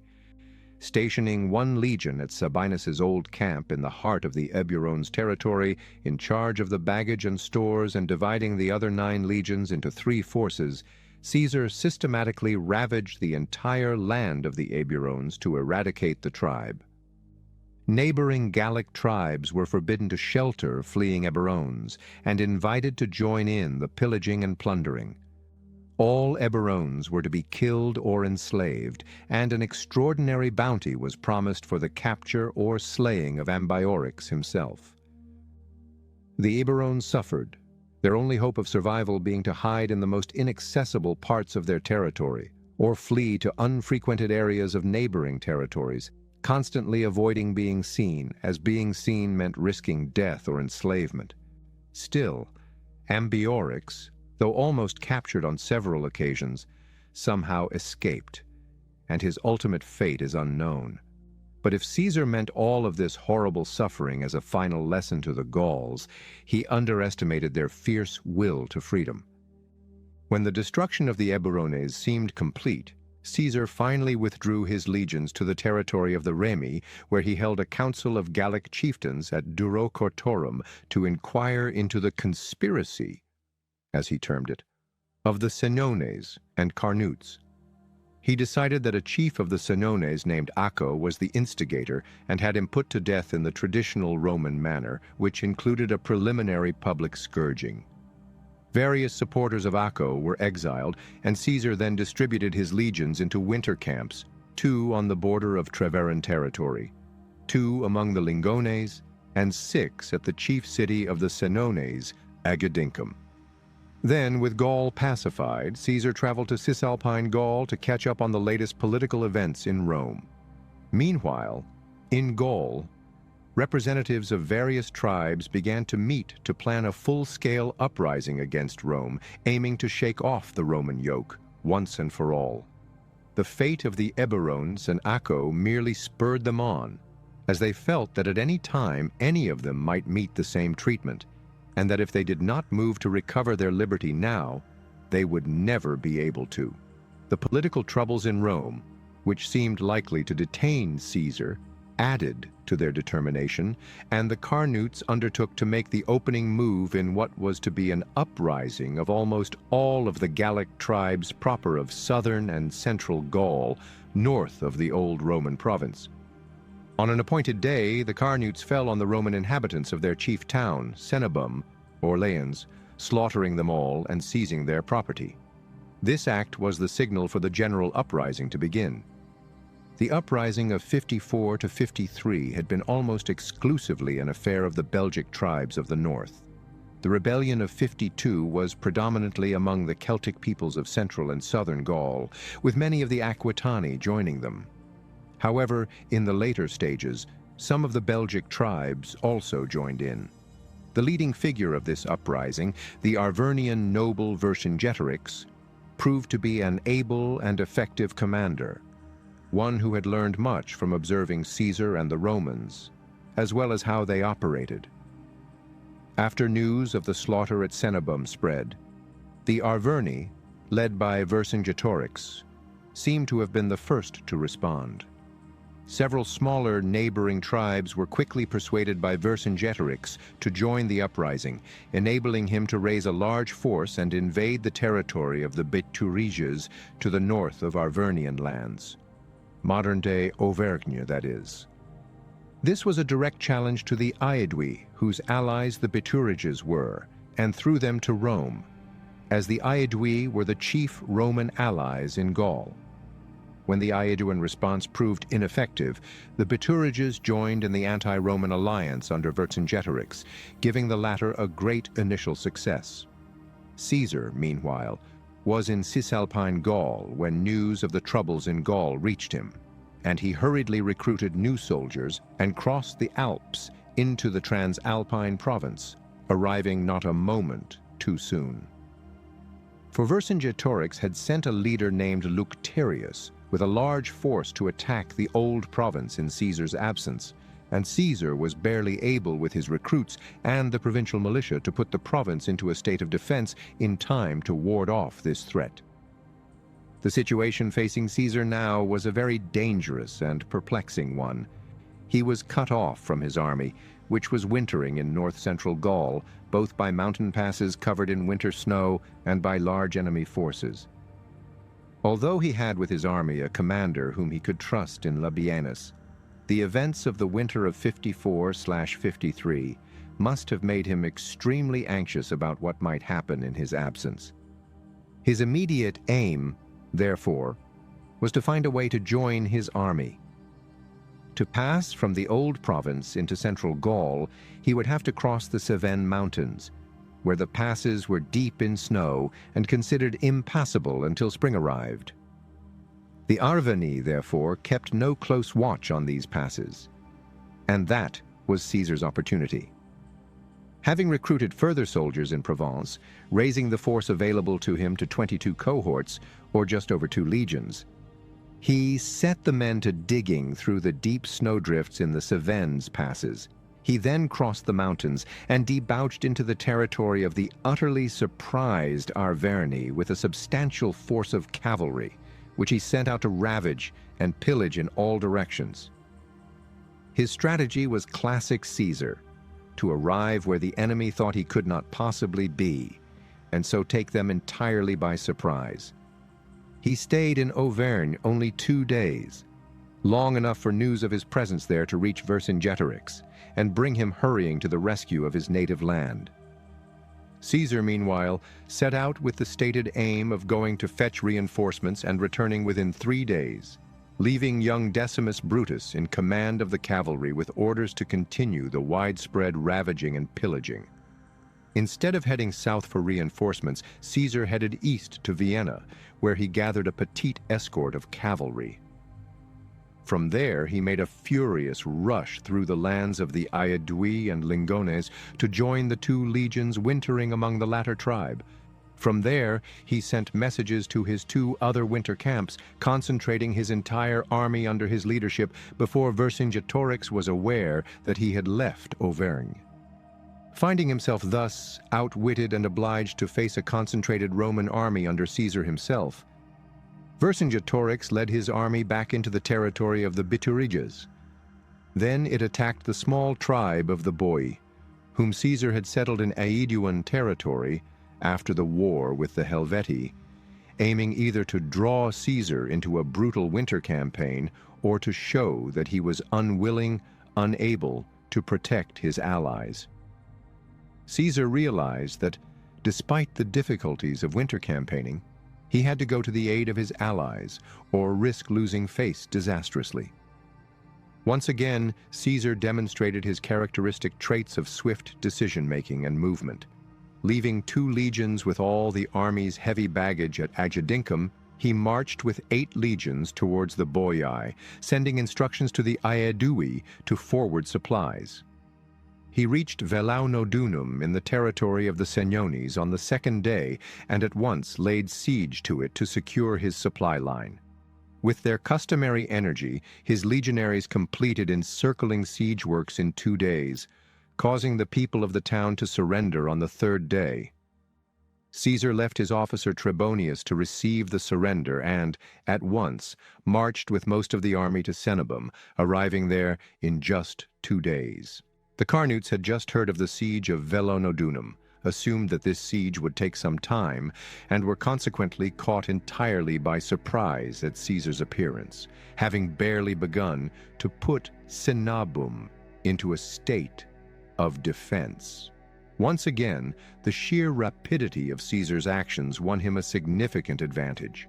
Since he arrived at Cenabum too late in the day to mount an immediate assault, he made camp, but kept 2 legions on watch overnight in case the inhabitants of the town should try to escape. At about midnight, this did occur, but Caesar immediately ordered his 2 legions to attack and break into the city. Cenabum was captured and burned down, and its inhabitants were enslaved as a punishment for the slaughter of the Roman inhabitants. Caesar then crossed the Loire and entered the territory of the Bituriges. At news of his approach, Vercingetorix left the territory of the Boii and marched towards Caesar's army. Caesar was attacking the Biturigan town of Noviodunum, which had just made a promise to surrender, when he noticed the advance columns of Vercingetorix's army approaching. At this, the people of the city changed their minds, closed their gates, and determined to resist. However, Caesar's Gallic cavalry, reinforced by 400 mercenary Germans, attacked and drove off Vercingetorix's advance cavalry force. At this, the people of Noviodunum promptly surrendered again, handing over the men responsible for the brief change of policy and begging Caesar's forgiveness. Thus, in less than a week, Caesar successfully captured 3 major enemy towns, placing Vercingetorix firmly on the defensive. Vercingetorix was a leader intelligent enough to draw the proper conclusion from these early setbacks. During a council of Gallic leaders, he proposed a strategy known as the Scorched Earth. Challenging the superior Roman siegecraft or battle-fighting ability was foolhardy. The Gauls' advantages lay in the fact that they were in their lands and could draw supplies and raise new troops with ease. They had superior numbers to constantly harass the enemy. And time was on their side, as Caesar's period of command was winding down and his enemies at Rome were preparing his downfall. The Gauls, therefore, must not defend any towns that Caesar attacks. They must not offer battle. Instead, they must concentrate on making it difficult or impossible for Caesar to obtain supplies and wear down his army with hunger, fatigue, and constant harassment. This policy, if carefully and thoroughly pursued, could have been successful. The difficulty lay in getting the Gauls, although they initially agreed, to stick to it. Although the Bituriges and neighboring tribes immediately began to burn down their towns and villages to eliminate any place for attack, supply, or comfort for Caesar's army, they could not bring themselves to destroy their chief town, Avaricum. They pleaded that the place was the pride of their people, and that it was so firmly situated and fortified that it could easily withstand an attack. That, of course, provided Caesar with the opening he needed. He at once marched his legions to Avaricum and began an assault on the town. It was a brutal siege because of the strength of the town's fortifications and the marshes and woods surrounding it.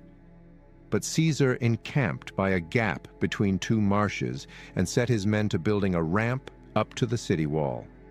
Vercingetorix encamped his army nearby in a strong position, surrounded by marshes, and made it well nigh impossible for Caesar's men to forage. Since the Aedui proved very reluctant to send supplies, Caesar's men were soon suffering severely from a shortage of food. He offered to raise the siege if the food situation was too complicated for his men to cope with, but they would not hear of it and begged him to stay and let them capture the town. And capture it they did. Despite heroic and ingenious resistance, the Romans completed their ramp, broke into the city, and, exasperated by their sufferings during the siege, slaughtered the entire population. Ironically, this Gallic disaster only strengthened Vercingetorix's position. The Gauls remembered that he had opposed the defense of Avaricum from the beginning. They urged a policy of destroying their towns to offer Caesar no scope for such military success, and his policy now seemed vindicated. Caesar remained at Avaricum for several days to rest his army and allow it to recuperate its strength, utilizing the abundant supplies captured in the town. A dispute arose among the Aedui over their chief magistracy, prompting Caesar to intervene personally. The Aedui's pro-Roman policy was waning, yet Caesar made every effort to fortify it. In particular, he called on the Aedui to provide the promised supplies, to send their cavalry to fight with him, and to post infantry along his supply routes to secure them for him. He then decided to divide his army. He sent Labienus with 4 legions to campaign against the Senones and Parisii in central Gaul. In contrast, he, with the remaining 6 legions, marched south into the land of the Arverni, confident of drawing Vercingetorix after him to the defense of his native land. This is indeed what happened. Vercingetorix shadowed Caesar's army, seeking to impede his progress by preventing a crossing of the river Allier. When Caesar managed to trick him and get his army across, however, Vercingetorix marched away into Auvergne, fearing he would be forced into battle on unfavorable terms. Caesar then marched at speed to Gergovia, the chief city of the Arverni. Like the Bituriges, with their chief town Avaricum, the Arverni had not been able to bring themselves to destroy Gergovia, and it now fell to Vercingetorix to try to defend it. Gergovia was situated in an even more naturally strong position than Avaricum, and with Vercingetorix's large army posted in front of it to make an assault practically impossible, Caesar was at a loss at first how to proceed. His position was soon made even more difficult by the outright defection of the Aedui to the anti-Roman coalition, and it seemed clear that there was no hope of a significant success at Gergovia with the forces available to him. However, he persisted. He believed he identified a vulnerability in the enemy's position and dispatched soldiers to attempt to exploit it. That led to a large-scale engagement in which his men were definitively repulsed, the most serious setback in all of Caesar's campaigns in Gaul. Caesar realized at once that he had been too stubborn and that his position was now extremely precarious. On the day after the repulse, he addressed his troops and upbraided them for being too impetuous and exceeding their instructions. It was important to him to maintain his reputation for infallibility in their eyes. Then he drew up his army in battle formation on the open plain, challenging Vercingetorix to come down from the slopes around the town and fight on the open ground. Vercingetorix, of course, refused to surrender his advantage and risk defeat. After a minor cavalry skirmish, Caesar brought his men back into camp. On the following day, he again offered battle in vain, and having thereby sufficiently restored his men's confidence, he marched away towards the territory of the Aedui, repairing a bridge over the Allier and putting that river between himself and Vercingetorix's army. However, his forced retreat from Gergovia made his position ever more difficult.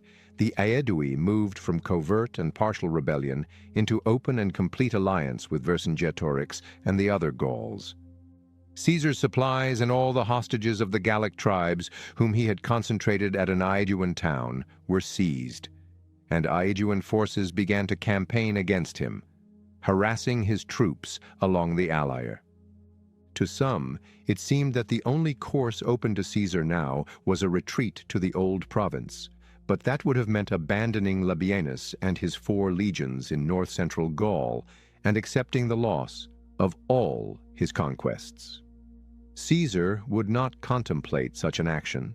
Instead, he turned north and, by a series of forced marches, again surprised the enemy by appearing at the River Loire and crossing it in a place not typically considered fordable.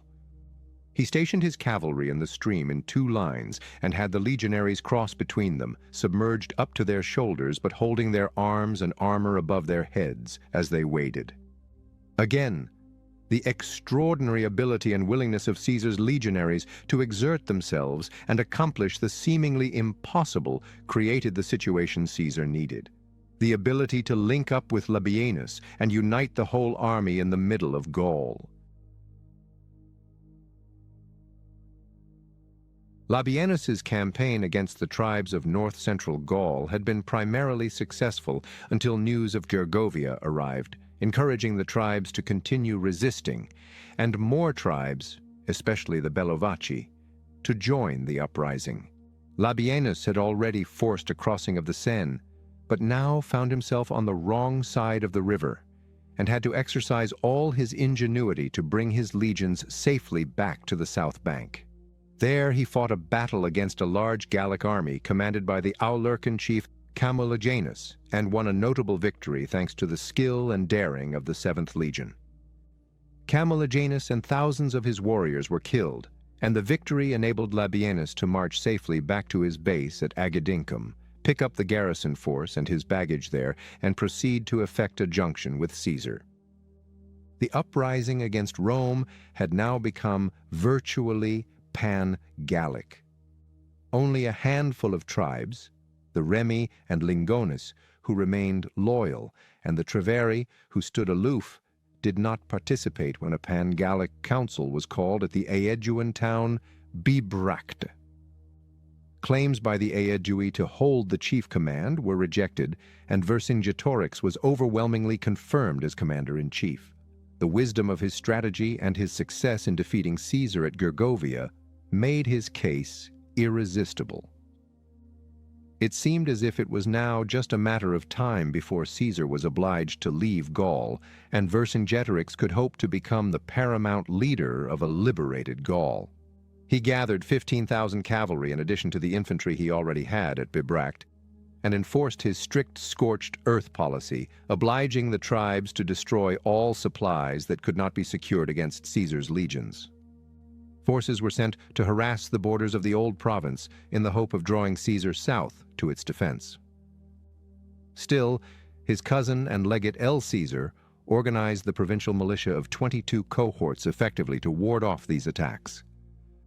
Caesar's chief difficulty now, besides his precarious supply situation, was his relatively small cavalry force. He remedied this by recruiting cavalry from the Germans across the Rhine, who fought in squadrons combined with specially trained light infantry, who would attack enemy horses as their cavalrymen companions engaged the riders. He then began to march southeast across the land of the Lingones toward that of the Sequani, to be closer to the province in case of need. Vercingetorix led his army to intercept, judging that the time was now ripe to try a test of arms. It seemed that Caesar was on the run, and he found in his huge numerical advantage in cavalry grounds to hope for a great success against the Romans. The Gallic cavalry was divided into 3 squadrons and attacked Caesar's army as it marched in column, one squadron barring the advance of the vanguard, while the other 2 attacked from either side. Caesar, too, divided his numerically inferior cavalry into 3 squadrons and ordered them to counterattack. In contrast, legionary troops were ordered to advance in support whenever and wherever the cavalry found themselves hard-pressed. In this way, Caesar's cavalry held their ground for some time against great odds, until his German mercenaries gained some high ground, and from there charged into one of the Gallic squadrons and routed it. As the other Gauls saw their fellows fleeing and being pursued and slaughtered by the Germans, they too gave way and turned to flight, pursued by Caesar's cavalry. This unexpected rout of the prized Gallic cavalry changed the complexion of the war at once. Vercingetorix withdrew from his positions confronting Caesar and marched for the Mandubian stronghold of Alesia, where he took refuge. Caesar, while pursuing Vercingetorix, established his army in camps around Alesia. At that time, his 10 legions likely numbered no more than 40,000 men and began a siege of the stronghold. The siege battle of Alesia was the decisive engagement in the Gallic Uprising and one of the most extraordinary military events in the history of warfare. Alesia, positioned on a hilltop with steep slopes on all sides, was virtually impregnable. With Vercingetorix's numerically superior army, perhaps 50,000 to 60,000 strong, inside it, there was no way that Caesar could assault the town with any hope of success. He could only build siege works around it and trust that he would be able to starve the occupants into surrender. However, the size of the town and the nature of the terrain made the siege lines uncomfortably long and hence vulnerable to assault by the forces inside the city. It is rare for an army to successfully besiege a numerically superior force holding an impregnable position, being obliged to overextend its siege lines to complete the siege. As if that was not enough of a challenge, Vercingetorix sent away most of his cavalry at the start of the siege, before the Roman siege lines were complete, with orders to raise a relieving army from the united forces of Gaul and come to the rescue. A numerically superior army was to attack Caesar's besieging force from the outside. In contrast, the forces inside Alesia launched an attack on the siege lines in the rear. This forced Caesar to construct a second set of siege works, longer than the first and facing outward, so that his army was simultaneously besieging and being besieged and facing superior numbers in both directions. It is hard to imagine any commander but Caesar, with his almost limitless daring and confidence, or any army but Caesar's, with its incredible capacity for exertion and confronting odds, and its limitless belief in its commander, undertaking such a seemingly hopeless endeavor. Yet Caesar and his army succeeded, indeed triumphed.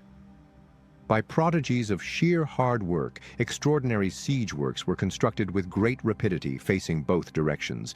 Caesar spaced his encampments around the siege lines brilliantly, as the test was to show. For every attack from without and within was beaten off, and at every point the seemingly hopelessly overstretched lines were held by men rushing from post to shore up whichever section of the line seemed most endangered. The valor displayed by Caesar's men in these engagements and their tireless ability to work and fight some more seems almost superhuman. The victory the Romans won at Alesia should not, by normal calculation, have been possible. Yet, a victory was achieved.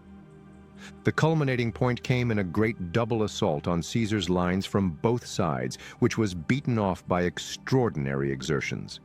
This was then followed up by Caesar's Germanic cavalry, who pursued the retreating Gauls from the failed attack and drove them off in rout with massive slaughter. The survivors of the relieving army dispersed to their homes, and the army inside Alesia found itself in a hopeless situation in which the options were slow starvation, suicide, or surrender. They surrendered. Vercingetorix rode out after the surrender had been agreed upon and knelt before the victorious Caesar, laying his weapons at Caesar's feet and being taken into custody to grace Caesar's eventual triumph in Rome. The uprising was essentially broken and defeated, but there was still work to do, as the embers of rebellion continued to smolder and flare up here and there in Gaul for months to come.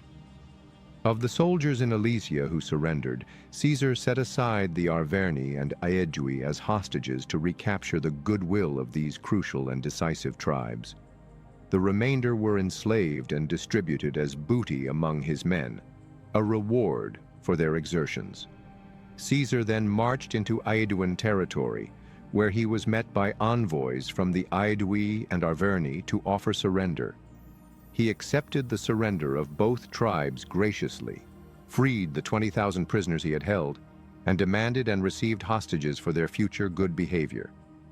He then distributed his army into winter quarters with 2 legions among the Sequani, 2 among the Remi to protect them from the still unsubdued Bellovaci, and the rest distributed around Gaul, including 2 legions among the Aedui to collect supplies. Caesar himself remained in Gaul over the winter of 52/51, stationed at Bibracte to keep an eye on things. At Rome, news of his great victory was greeted by a Senate-decreed thanksgiving of 20 days. In the year 51, Caesar carried out the final pacification operations, securing all of Gaul as a permanent province of the Roman Empire. Despite the massive defeat inflicted on the combined Gallic forces at Alesia, several tribes still refrained from finally surrendering in the hope that, operating independently and thereby obliging Caesar to try to deal with them piecemeal, though some of them would inevitably be forced to abandon, some might hold out until Caesar's looming departure from Gaul would, they hoped, grant them respite. Caesar was determined not to let this happen. Still, in December of 52, he had led a raid into the territory of the Bituriges, which, once again, took them by surprise and forced them to submit. In January, a similar large-scale raid was undertaken in the land of the Carnutes, where he occupied the rebuilt Cenabum and stationed 2 legions under Trebonius to subdue the tribe. The most important of the holdouts, however, were the Bellovaci, the largest of the Belgic tribes. Reports from the Remi indicated that they had gathered a large army, including German mercenaries, commanded by their chief Corius and by Caesar's former ally Commius of the Atrebates, who had become a committed proponent of Gallic freedom. Caesar invaded the lands of the Bellovaci with 4 legions, and as spring arrived, he called in Trebonius and his 2 legions as well.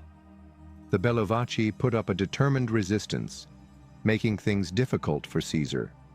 Still, eventually he gained the upper hand when he learned that 6,000 picked infantry and the best of their cavalry, led by the chief Coreus himself, had set up an ambush for the Roman foragers. Caesar was able to ambush the ambushers and destroy the entire force, including Coreus. This disaster persuaded the Bellovaci to give up. They sent envoys to Caesar, pleading for lenient terms, arguing that the loss of so many of their best men was already punishment enough. Caesar, who sought to reconcile the Gauls to Roman rule, accepted this argument and refrained from further punishing the Bellovaci. He did, however, decide to make a further example of the Eburones, the survivors of whom had reoccupied their territory, still led by Ambiorix. The land of the Eburones was subjected once again to systematic plundering and pillaging, with the killing or enslavement of any of the Eburones who were caught. Although Ambiorix again escaped, Caesar felt that any Eburones who still survived would by now loathe the very name of Ambiorix, whose ill-judged attack on Caesar's legion had brought them such suffering. Lucterius and Draps led the forces Vercingetorix dispatched to harass the province, and they remained at large in the south of Gaul. They took refuge in the fortified town of Uxellodunum and held out against the local Roman forces. While Caesar was busy finalizing the submission of the Carnutes, the tribes of Brittany and Normandy, and the Treveri, he received messages from his legates in the south describing their difficulties at Uxellodunum. Leaving Emsur Antonius and Fufius Calenus in charge in the north, he traveled to take charge himself at Uxellodunum. He was determined to make this the final stand of the Gallic Uprising. Upon forcing the people of Uxellodunum to surrender, he gathered all the men who had carried arms during the fighting, severed their hands, and dispersed them throughout Gaul as a stark reminder of the futility of continuing to resist.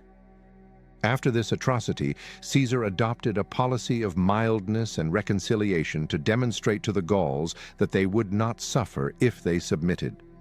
It was enough. The Gauls were exhausted and could fight no more. They were content to accept the reality of Roman power and look for considerate treatment. As a final act, Caesar visited Aquitania, where he had not previously set foot, and personally accepted the submission of the local leaders. He then distributed his legions widely around Gaul for the first peaceful winter camp in several years. 4 legions were encamped among the Belgae, 2 to watch over the tribes of the Atlantic coast, 2 among the Aedui, and 2 in the land of the Lemovices near the border of Auvergne. At the same time, Caesar himself traveled to the province to reward the provincials for their loyalty. Then he returned to North Gaul to join his legions stationed among the Belgae and spent the winter there. He did what he could during this time to reconcile the Gallic leaders to Roman power, wishing to ensure that upon his imminent departure from Gaul, he would leave a thoroughly pacified country behind. At the end of the winter, he traveled south to the province and then across the Alps to Cisalpine Gaul to give much-needed attention to the political situation in Rome. Events in Rome were moving inexorably towards a showdown between Pompeius and the Optimates on one side and Caesar himself, as leader of the reform movement, on the other. Although he spent the year 50 doing everything he could to prevent the showdown from turning into a civil war, straining every nerve to find a political compromise, there was, in the end, no compromise possible, as we shall see. Zrenia achieved in 8 years of brutal and relentless campaigning, permanently extended Rome's northern frontier to the Atlantic and Rhine, and permanently turned Celtic Gaul into part of the Romance world. That is, the part of Europe in which the spoken languages derive from Latin, the language of the Romans.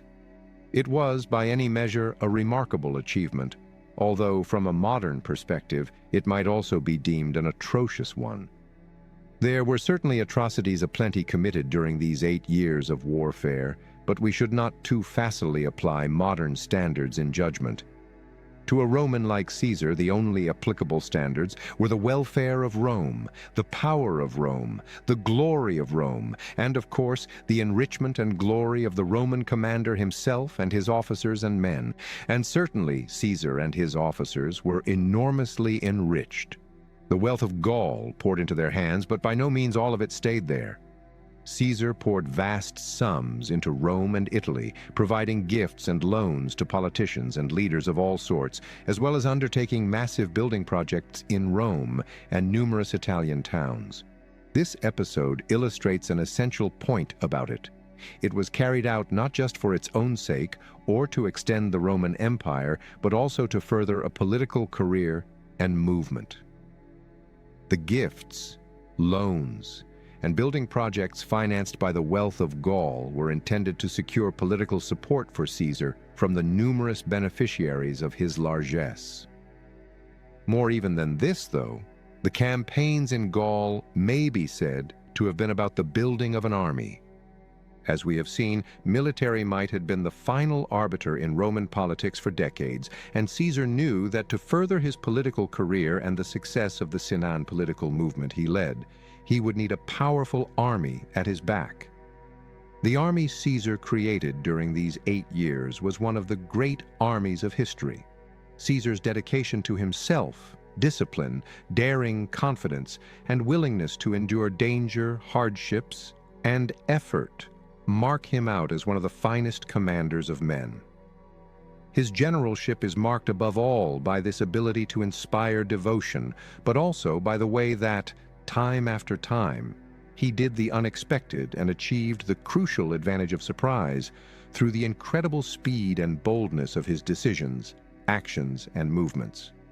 There was, seemingly, nothing that Caesar would not dare to undertake, and his men would not agree to make a go of it at his behest.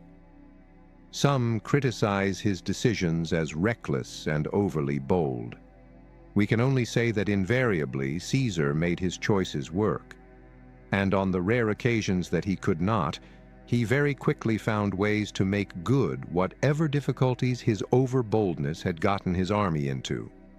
Soldiers admire, indeed require, confidence in a leader, and Caesar was a leader whose confidence in his ability to find a way never wavered. They admired and loved him for it. For Gaul and its inhabitants, Caesar's campaigns of conquest were in many respects a horrific experience. Numbers are hard to gauge, as Caesar seems, like most ancient sources, to have exaggerated the size of enemy forces and the number of enemies killed.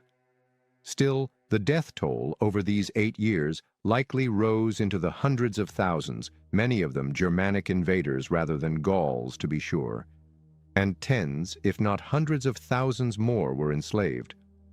Some entire communities were wiped out, the Veneti and Eburones, for example, and the inhabitants of Cenabum, and destruction of all sorts was widespread. It is perhaps worth noting that this was not entirely Caesar's choice.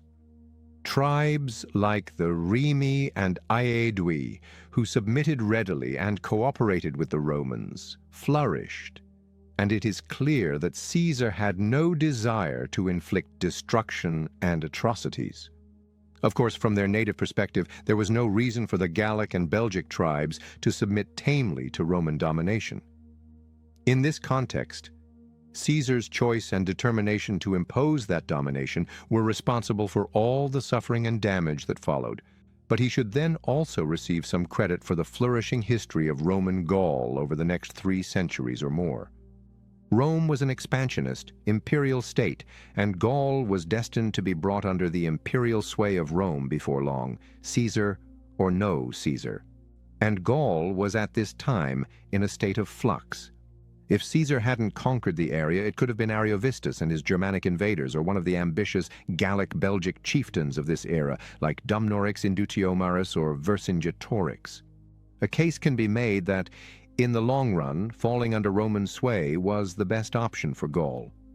It is not necessary to try to make that case here, however, for once again, the long-term good of Gaul was not what motivated or drove Caesar and his army. At all times, Caesar's focus was on Rome and Roman politics. It was a means to an end, and the end was the dominance of Caesar and his approach to Roman governance in Rome. The question that faced him as his term of governance in Gaul and the pacification of Gaul came to an end was whether he would be accepted back at Rome peacefully as one of the leaders in Roman governance, winning a second consulship and using that as a platform to bring about further reforms, or whether he would be obliged to fight. It became clear that Pompeius and the Optimates were determined to oblige him to fight, and with his superb veteran army, he was ready for that. When Caesar left the outskirts of Rome in March of 58 to take up command of his provinces, he left Rome firmly under the control of his 2 great allies, Pompeius and Crassus, and of the loyal consuls A. Gabinius and L. Piso. As it turned out, however, the dominant figure in Rome with Caesar gone was none of those men, but the mercurial tribune Publius Clodius. The consuls Piso and Gabinius proved to be inactive or ineffective, or both, in the face of Clodius's outrageous and violent tactics. Pompeius had no idea how to deal with any situation in which he was unable to issue orders and have them obeyed. His lack of an apprenticeship in Roman politics, coupled with his rapid ascent to the top as an army commander, left him ill-equipped to comprehend and navigate the tumultuous political infighting prevalent in Rome during this era. And with Caesar no longer present, Crassus seems to have reverted to giving rein to his jealousy of Pompeius. He sat back and enjoyed Pompeius's discomfiture if he was not, as some suspected, actively encouraging Clodius behind the scenes. Clodius was the dominant figure in the day-to-day conduct of political life in Rome, not only during his tribunate in 58, but also until the beginning of the year 52. It is of some interest to see how he achieved and maintained that dominance. It is undoubtedly very revealing of how low Roman political life had sunk. One of the old and essential institutions of Roman social life was the collegium. The term could refer to any organized group with a shared purpose or function. The great Roman priesthoods, such as the pontifices and augurs, were collegia, as were the magistracies, including the praetors and quaestors. Many collegia had a religious function, being organized for the worship of some specific deity, and, like ancient social groups and life in general, essentially all collegia had some religious basis. From relatively early times, however, certain collegia were established as tradespeople's associations and/or funeral clubs, known as collegia funeraria. The smiths, fullers, cloth makers, or practitioners of numerous other trades might create a collegium, often with the stated purpose of setting up mutual funds to help cover the funeral costs of deceased members, but generally with broader social, convivial, and mutual self-help functions as well, or instead. Some of these collegia were very old. The report stated that the legendary King Numa had founded some of the collegia, and a number of them certainly dated back to the time of the Punic Wars. Given the fundamentally hierarchical nature of Roman society, it was inevitable that the collegia would become entangled in the patron-client nexus that was a defining feature of Roman life. Wealthy men, sometimes even senators, might offer or be invited to become the patrons of collegia, helping them with gifts of money and other goods, and receiving various forms of honor and support from the collegia in return. In this way, inevitably, the collegia were drawn into Roman politics. Candidates for office sought to mobilize collegia of which they or their political associates were patrons to support their election campaigns. First, they would want the members to vote for them. Still, they could also use the members of collegia to help canvass on their behalf, to swell their entourages and make them look powerful and important, and eventually, as Roman politics began to become corrupt and violent in the later 2nd century, to accept and distribute electoral bribes and fight for their patrons in the street battles that often accompanied elections and legislative campaigns. As the competition for office and disputes over laws and policies became fiercer, more corrupt, and violent, collegia were seen as a particularly convenient way of mobilizing and organizing support for the bribery and violence that were endemic to late Republican political life. More and more collegia were hence set up that had little or nothing to do with the traditional religious, trade, and mutual aid functions of the collegium. This proliferation of collegia was finally perceived as a serious problem. In 64, the Senate passed decrees limiting the number of men who could attend candidates for office during their canvassing and abolishing all collegia, except those that could demonstrate they were ancient foundations fulfilling legitimate traditional functions.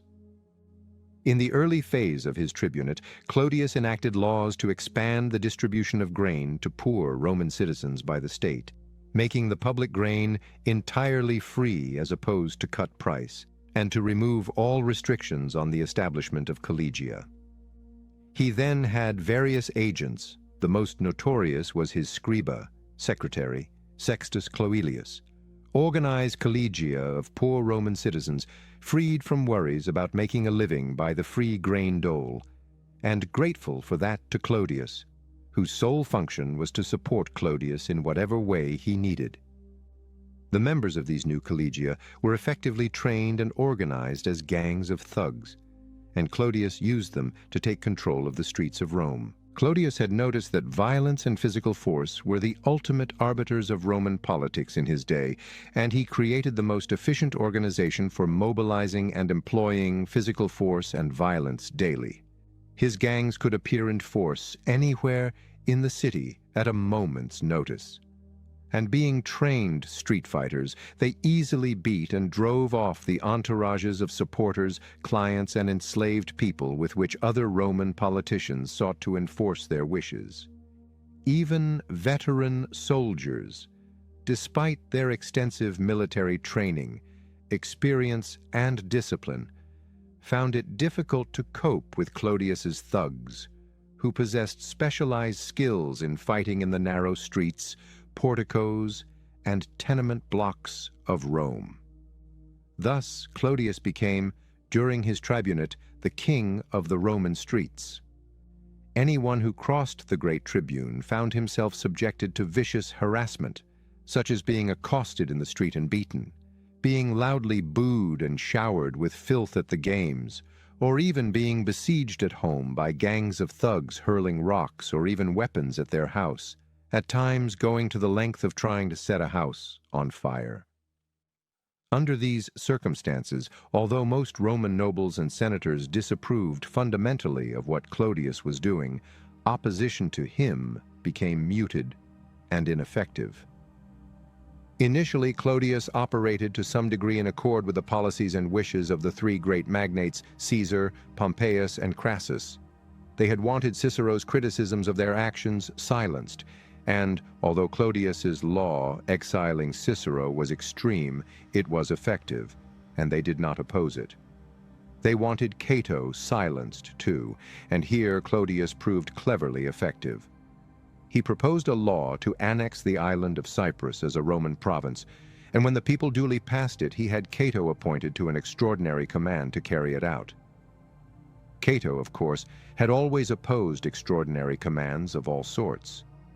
Still, Clodius assured him that he had chosen him, Cato, as the most upright man in Rome who would do the job most honestly, and that if he refused to go, the task would inevitably fall to someone more corrupt and venal. In the end, Cato was swayed by the situation and by the consideration that it was not his place to reject the state's call to duty. He went. Thus, Cato was conveniently removed from Rome and Roman politics for the remainder of 58 and much of 57, and Caesar humorously congratulated Clodius by letter for making it impossible for Cato in the future to object to extraordinary commands. In addition to rewarding the two consuls for their loyalty to the three dynasts, and of course their non-intervention in his activities, Clodius enacted a law granting them the wealthy and vital provinces of Macedonia, Piso, and Syria, Gabinius, after their year as consuls. However, Clodius's wayward character and violent tactics soon palled on Pompeius, who began to voice criticisms and bring up the possibility of recalling Cicero from exile. Enraged by this, Clodius retaliated against Pompeius, systematically harassing the great general allegedly with the covert collaboration of Crassus.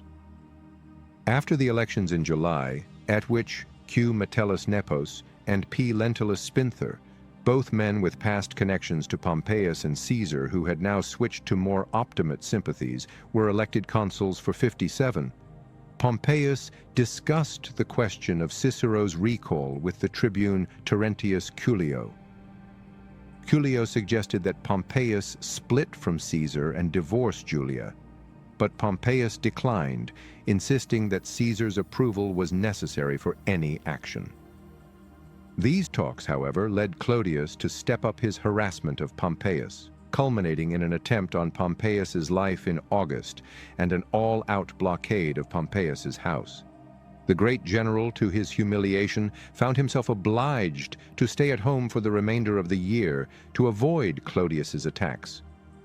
Clodius, in his frustration, turned his fire on Caesar too, declaring the legislation of 59 illegal. That, of course, raised hopes that Caesar would now consent to Cicero's recall, 8 tribunes, backed by Pompeius, sponsored a bill to end Cicero's exile. Clodius at once vetoed it, but the scene was set. One of Cicero's loyal supporters, P. Cestius, who was tribune-elect for 57, traveled to Cisalpine Gaul to seek Caesar's formal approval for a renewed attempt in 57. Although Caesar's initial response was non-committal, he did eventually agree to Cicero's return. It was clear that nothing could be done so long as Clodius was tribune, but as soon as his year of office ended on 9th December, the process of recalling Cicero was set in motion. 2 of the new tribunes, allies of Clodius, attempted to continue blocking the recall motion. The simple reality of Clodius's continued dominance over Rome's streets and public spaces through his gangs held greater significance. In the face of his violence, the first attempt to pass the recall bill in January, sponsored by the tribune Q. Fabricius, foundered, and it became clear that violence would have to be met by violence. With Pompeius's approval, the tribunes T. Annius Milo and P. Cestius set about raising street gangs of their own to combat Clodius's thugs. The inherent problem was that Rome had no real, certainly no adequate, police force. Supervision of public order was primarily the responsibility of 3 very junior magistrates, the Triumviri Capitales, or Nocturni, who were part of the set of minor magistrates called the Vigintisex Viri, 26 men, along with the curators of roads and bridges, the mint magistrates, and various minor judicial officials. These magistracies were below the official cursus honorum, career ladder, of the major magistracies, beginning with the quaestorship, and the authority they wielded was hence slight. In 58, the triumviri capitals could do nothing when confronted by the violence sponsored by a tribune, a magistrate far superior to them in authority. However, even without Clodius holding that power, they were essentially helpless because they lacked the kind of force needed to overcome Clodius's gangs. Like most ancient communities, public order in Rome was maintained through consensus and mutual aid. In particular, the clients of senators and other leading members of the community could be expected to be mobilized to help address any threat to public order. If necessary, as a last resort, the praetors and/or consuls could mobilize troops. In the present instance, Clodius had strong enough allies in the Senate and the tribunate to prevent troops from being called up against him, especially as the Optimates feared that any move towards a military solution might result in Pompeius being called upon to take command, which they vehemently opposed. Fortunately for Cicero, Milo turned out to be a match for Clodius when it came to the raising and leading of street gangs. T. Annius Milo was a Latin from the town of Lanuvium, born into a non-noble clan, the Papii, though adopted by a man of the Annius clan, which had produced consuls in the 2nd century. The name he is famous under, Milo, was in fact a nickname. The original Milo was a renowned athlete from the Greek city of Croton in the late 6th century, a wrestler who won the crown at 6 successive Olympic festivals and whose feats of strength were legendary. Like the man from whom he got his nickname, T. Milo was enormously strong, and he proved to be ruthless too. He had an interest in some of the gladiator training schools in Campania, and to give the gangs he raised to combat Clodius and Edge, he employed gladiators as leaders and trainers. Street battles raged through the first half of 57. Still, Milo and Cestius eventually gained sufficient control to allow the bill recalling Cicero, which was also supported by both consuls, most of the praetors, and Pompeius, to pass. An attempt to prosecute Clodius for public violence failed. Still, Cicero returned to Italy, making his triumphal way from Brundisium to Rome amid scenes of public rejoicing. These scenes greatly impressed Cicero and inflated his sense of political importance, as he was primarily seen as a symbol. Pompeius and most senators were thoroughly fed up with Clodius's domination of the city and violence, and ending the exile of Clodius's most hated enemy, Cicero, was a way of breaking that domination. The Senate voted that all Cicero's properties, which Clodius had ordered seized and/or destroyed, were to be returned and restored at public expense. Although Cicero had to struggle for years to get that decree realized, he basked in the praise showered on him at this time and imagined he might now lead a new political movement at Rome of universal consensus to stamp out violence and corruption and return Rome to the good old days of conservative senatorial control as in the time, so he imagined, of his idols Scipio Aemilianus and C. Laelius before the Gracchi. He expressed his gratitude for Caesar's acquiescence in his return by co-sponsoring with Pompeius a decree of 15 days of public thanksgiving for Caesar's victories in Gaul. Still, in reality, he was far from reconciled to Caesar's position of power and gave most of the credit for his return from exile to Pompeius. He began to nurture hopes that Pompeius would let himself be guided by his, Cicero's, political advice, and that together they might oversee and guide Rome as the legendary statesman of unparalleled auctoritas, Pompeius, and his wise and revered advisor, Cicero, just as he imagined Scipio Aemilianus and Laelius had done in the past. Pompeius, however, relied on quite other advisors, and was working towards the creation for himself of another excellent command that would maintain his position of superiority over his allies Caesar and Crassus. Besides the endemic street violence and gang warfare, which by no means ended with Cicero's recall, the other main consequence of Clodius's tribunate was a crisis in Rome's food supply. Clodius's Lex Frumentaria, which provided for free monthly grain doles to needy citizens, placed an enormous strain on the system for importing and distributing grain at Rome. Understandably, more and more people got themselves enrolled on the list of recipients. By the mid-40s, the number had swelled to well over 300,000.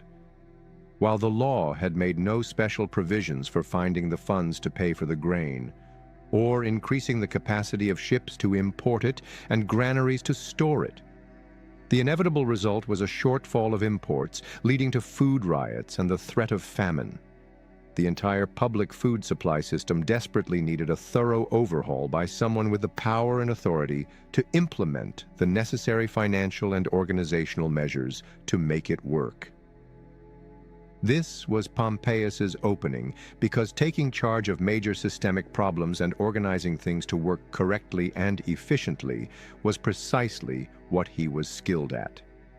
In September of 57, a tribune, C. Messius, was found to propose a bill for Pompeius to take charge of Rome's grain supply with almost unlimited financial powers and Imperium Maius, supreme command, over the entire Mediterranean region, similar to His Excellence's command in 67. This was too much for the Senate to stomach, however. Even though everyone agreed that action was needed due to the food riots, the consuls put forward a simpler plan, under which Pompeius would oversee the grain supply for 5 years with some authority and could choose 15 assistants to assist him. Cicero spoke in favor of the motion in the Senate, and it was approved and passed into law with Pompeius's public acquiescence. However, it was generally known that he had wanted significantly more power. Even so, Pompeius took up the task with his customary energy and efficiency and soon had the supply of grain back on track. The financial strains on the state's income stream could not be easily overcome, however. That would require measures to limit the number of recipients, which in turn would necessitate finding alternative means of living for those removed from the dole list. Another major issue that arose in 57 and spilled over into 56 was the question of Egypt. Although Caesar, as consul, had formally recognized Ptolemy XII Auletes as king, the people of Alexandria disagreed and drove him out. The deposed king came to Rome to seek reinstatement by Roman force, a task that promised power and wealth to the Roman commander charged with overseeing it. Naturally, Pompeius would have liked to be the one himself, but he faced rivals. In particular, the consul Lentulus Spinther campaigned to be given the job.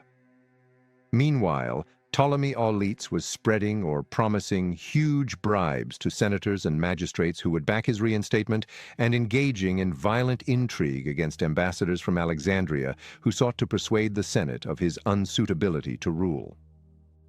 The infighting over this issue turned violent, as was often the case in Rome during this era, and by March 56, Pompeius supposedly feared for his life and summoned followers from his estates in Picenum as guards. Ultimately, the opposition led by Clodius and the Optimates prevailed. Supported by an oracle from the Sibylline books, the Senate decreed no military intervention on behalf of Auletes. 14. Disappointed of his hopes, Pompeius nevertheless took money from the deposed king to persuade his associate Gabinius, who was governing Syria, to use his provincial troops, quite illegally, to restore the king to his throne. In early 56, then, Roman politics were as chaotic as ever. Violence in the streets between the gangs of Milo and Clodius continued to be a feature of Roman life. Clodius was curule aedile in this year, despite Milo's violent attempts to block his election. At the same time, Milo was a candidate for the praetorship in 55, a candidacy that Clodius naturally opposed with violence. Looking ahead, Caesar identified two major upcoming problems that concerned him. After the year 55, his command of the provinces would expire, and unless that command were renewed, he would have to return to Rome as a private citizen to face his enemies. In the consular elections for 55, the strongest candidate, who was regarded as an absolute shoo-in, was Caesar's enemy Lucius Domitius Ahenobarbus.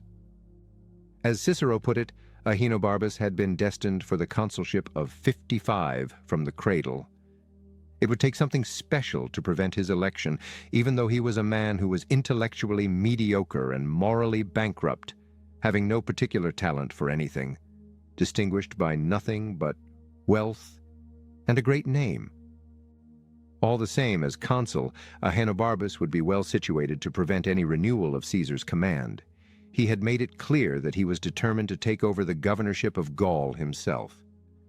Caesar knew quite well that on his own he could not be sure of preventing Ahenobarbus's consulship or defeating his aims should he become consul. He still needed the support of Pompeius and Crassus, and his problem was how to revive their alliance of 59 that had unraveled. He was never the man to be stumped by an issue of that sort.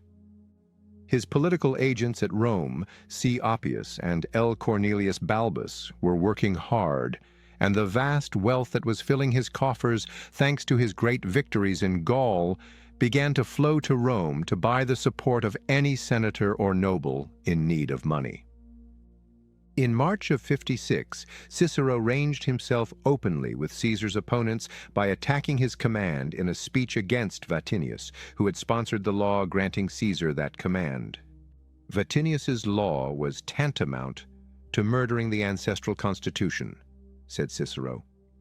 Then, in April, when the Senate was obliged to commit 10 million denarii to Pompeius's funds for the grain supply, Cicero broadened his attack by criticizing Caesar's second agrarian law, which had deprived the state of its income from the Campanian land leases, he declared. 17, unbeknownst to Cicero, however, Caesar's counterstroke was almost ready. Putting the finishing touches on his usual winter tour of his provinces, Illyricum and Cisalpine Gaul, Caesar was in Ravenna, just outside what was then Italy proper. Senators began to trickle out of Rome and head northwards, chief among them Crassus, who had a lengthy private interview with Caesar at Ravenna. The two then moved on to the small town of Luca in Liguria, where more and more senators and magistrates joined them, including Clodius's oldest brother, Appius Claudius, who was nominally on his way to his province of Sardinia. On the 11th of April, Pompeius also set out for Sardinia to see to grain purchases there. Cicero had recently paid him a farewell visit and then written to his brother Quintus, one of Pompeius's legates, to expect the powerful man to arrive in Sardinia soon. What Cicero did not know was that Pompeius's route would take him through Lucca, where he held a long conference with Caesar and Crassus. in the course of which their alliance was renewed and the future of Rome's politics for the next 6 years was determined. The conference was hardly a secret. Luca seemed more like Rome at this time. We are told that numerous senators and magistrates were in attendance, all vying to get in on the division of political spoils being made. 18. Their ignorance of the conference shows that Cicero and the Optimates were not nearly as fully cognizant of political developments as they imagined. The deal that Caesar brokered with Pompeius and Crassus was a masterpiece. The original alliance between them had broken down over perceived inequalities in power and influence. Initially, Crassus's ongoing jealousy of Pompeius was a factor. However, more significantly, Caesar's remarkable and likely unforeseen military successes placed him in a stronger position among his allies, including both Pompeius and Crassus. That was now to be remedied. To ensure their supremacy in the state and their ability to carry out their plans securely, Pompeius and Crassus were to assume the consulships for 55.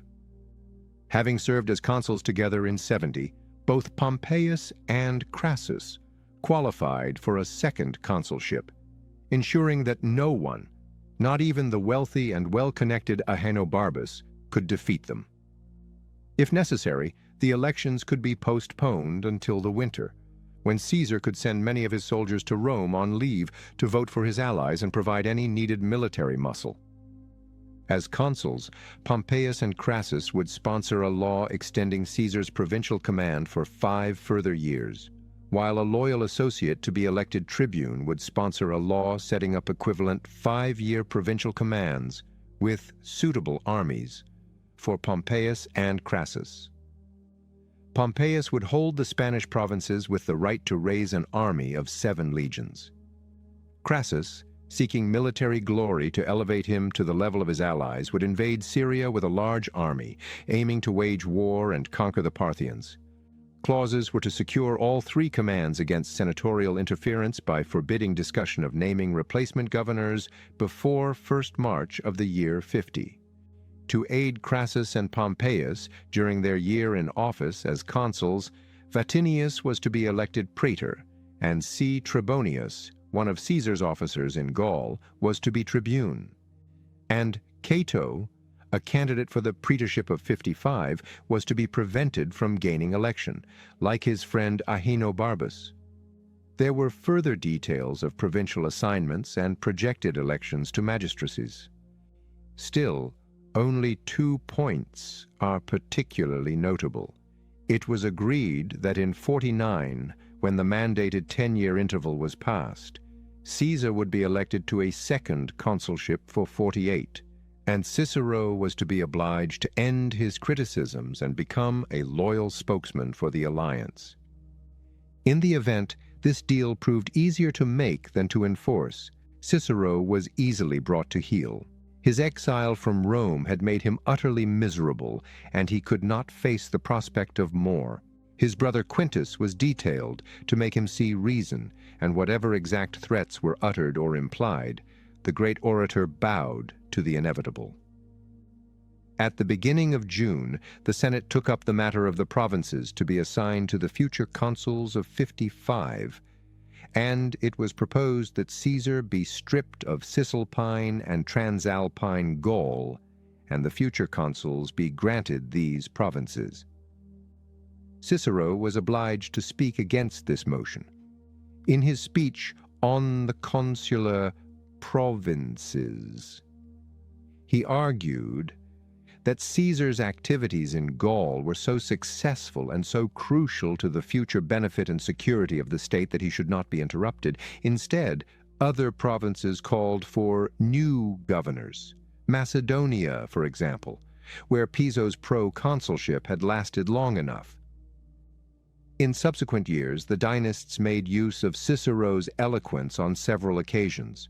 For example, defending their partisans, Gabinius and Vatinius, against prosecution. But for the most part, he retreated from active politics to the composition of some of the great treatises that make him one of Rome's most important philosophers. The elections for 55, however, turned out to be harder to manipulate. The consul Lentulus Marcellinus who was to preside over the polls, refused to be intimidated and would not accept the candidacies of Pompeius and Crassus. Resort had to be made to obstruction and violence. By these means, the elections were postponed until after the year's end, when Marcellinus was no longer in office, and an interrex had to be selected to preside over the elections. 20. Caesar sent 1,000 legionaries to vote for his allies, and all other candidates for the consulship withdrew in the face of intimidation.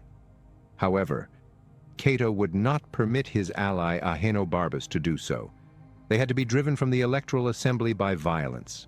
Pompeius and Crassus were finally elected to their second consulships in January 55.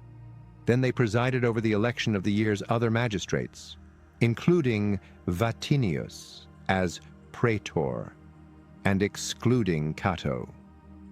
As consuls, the two magnates duly passed the promised law extending Caesar's command, while the tribune Gaius Trebonius sponsored the laws setting up their provincial commands.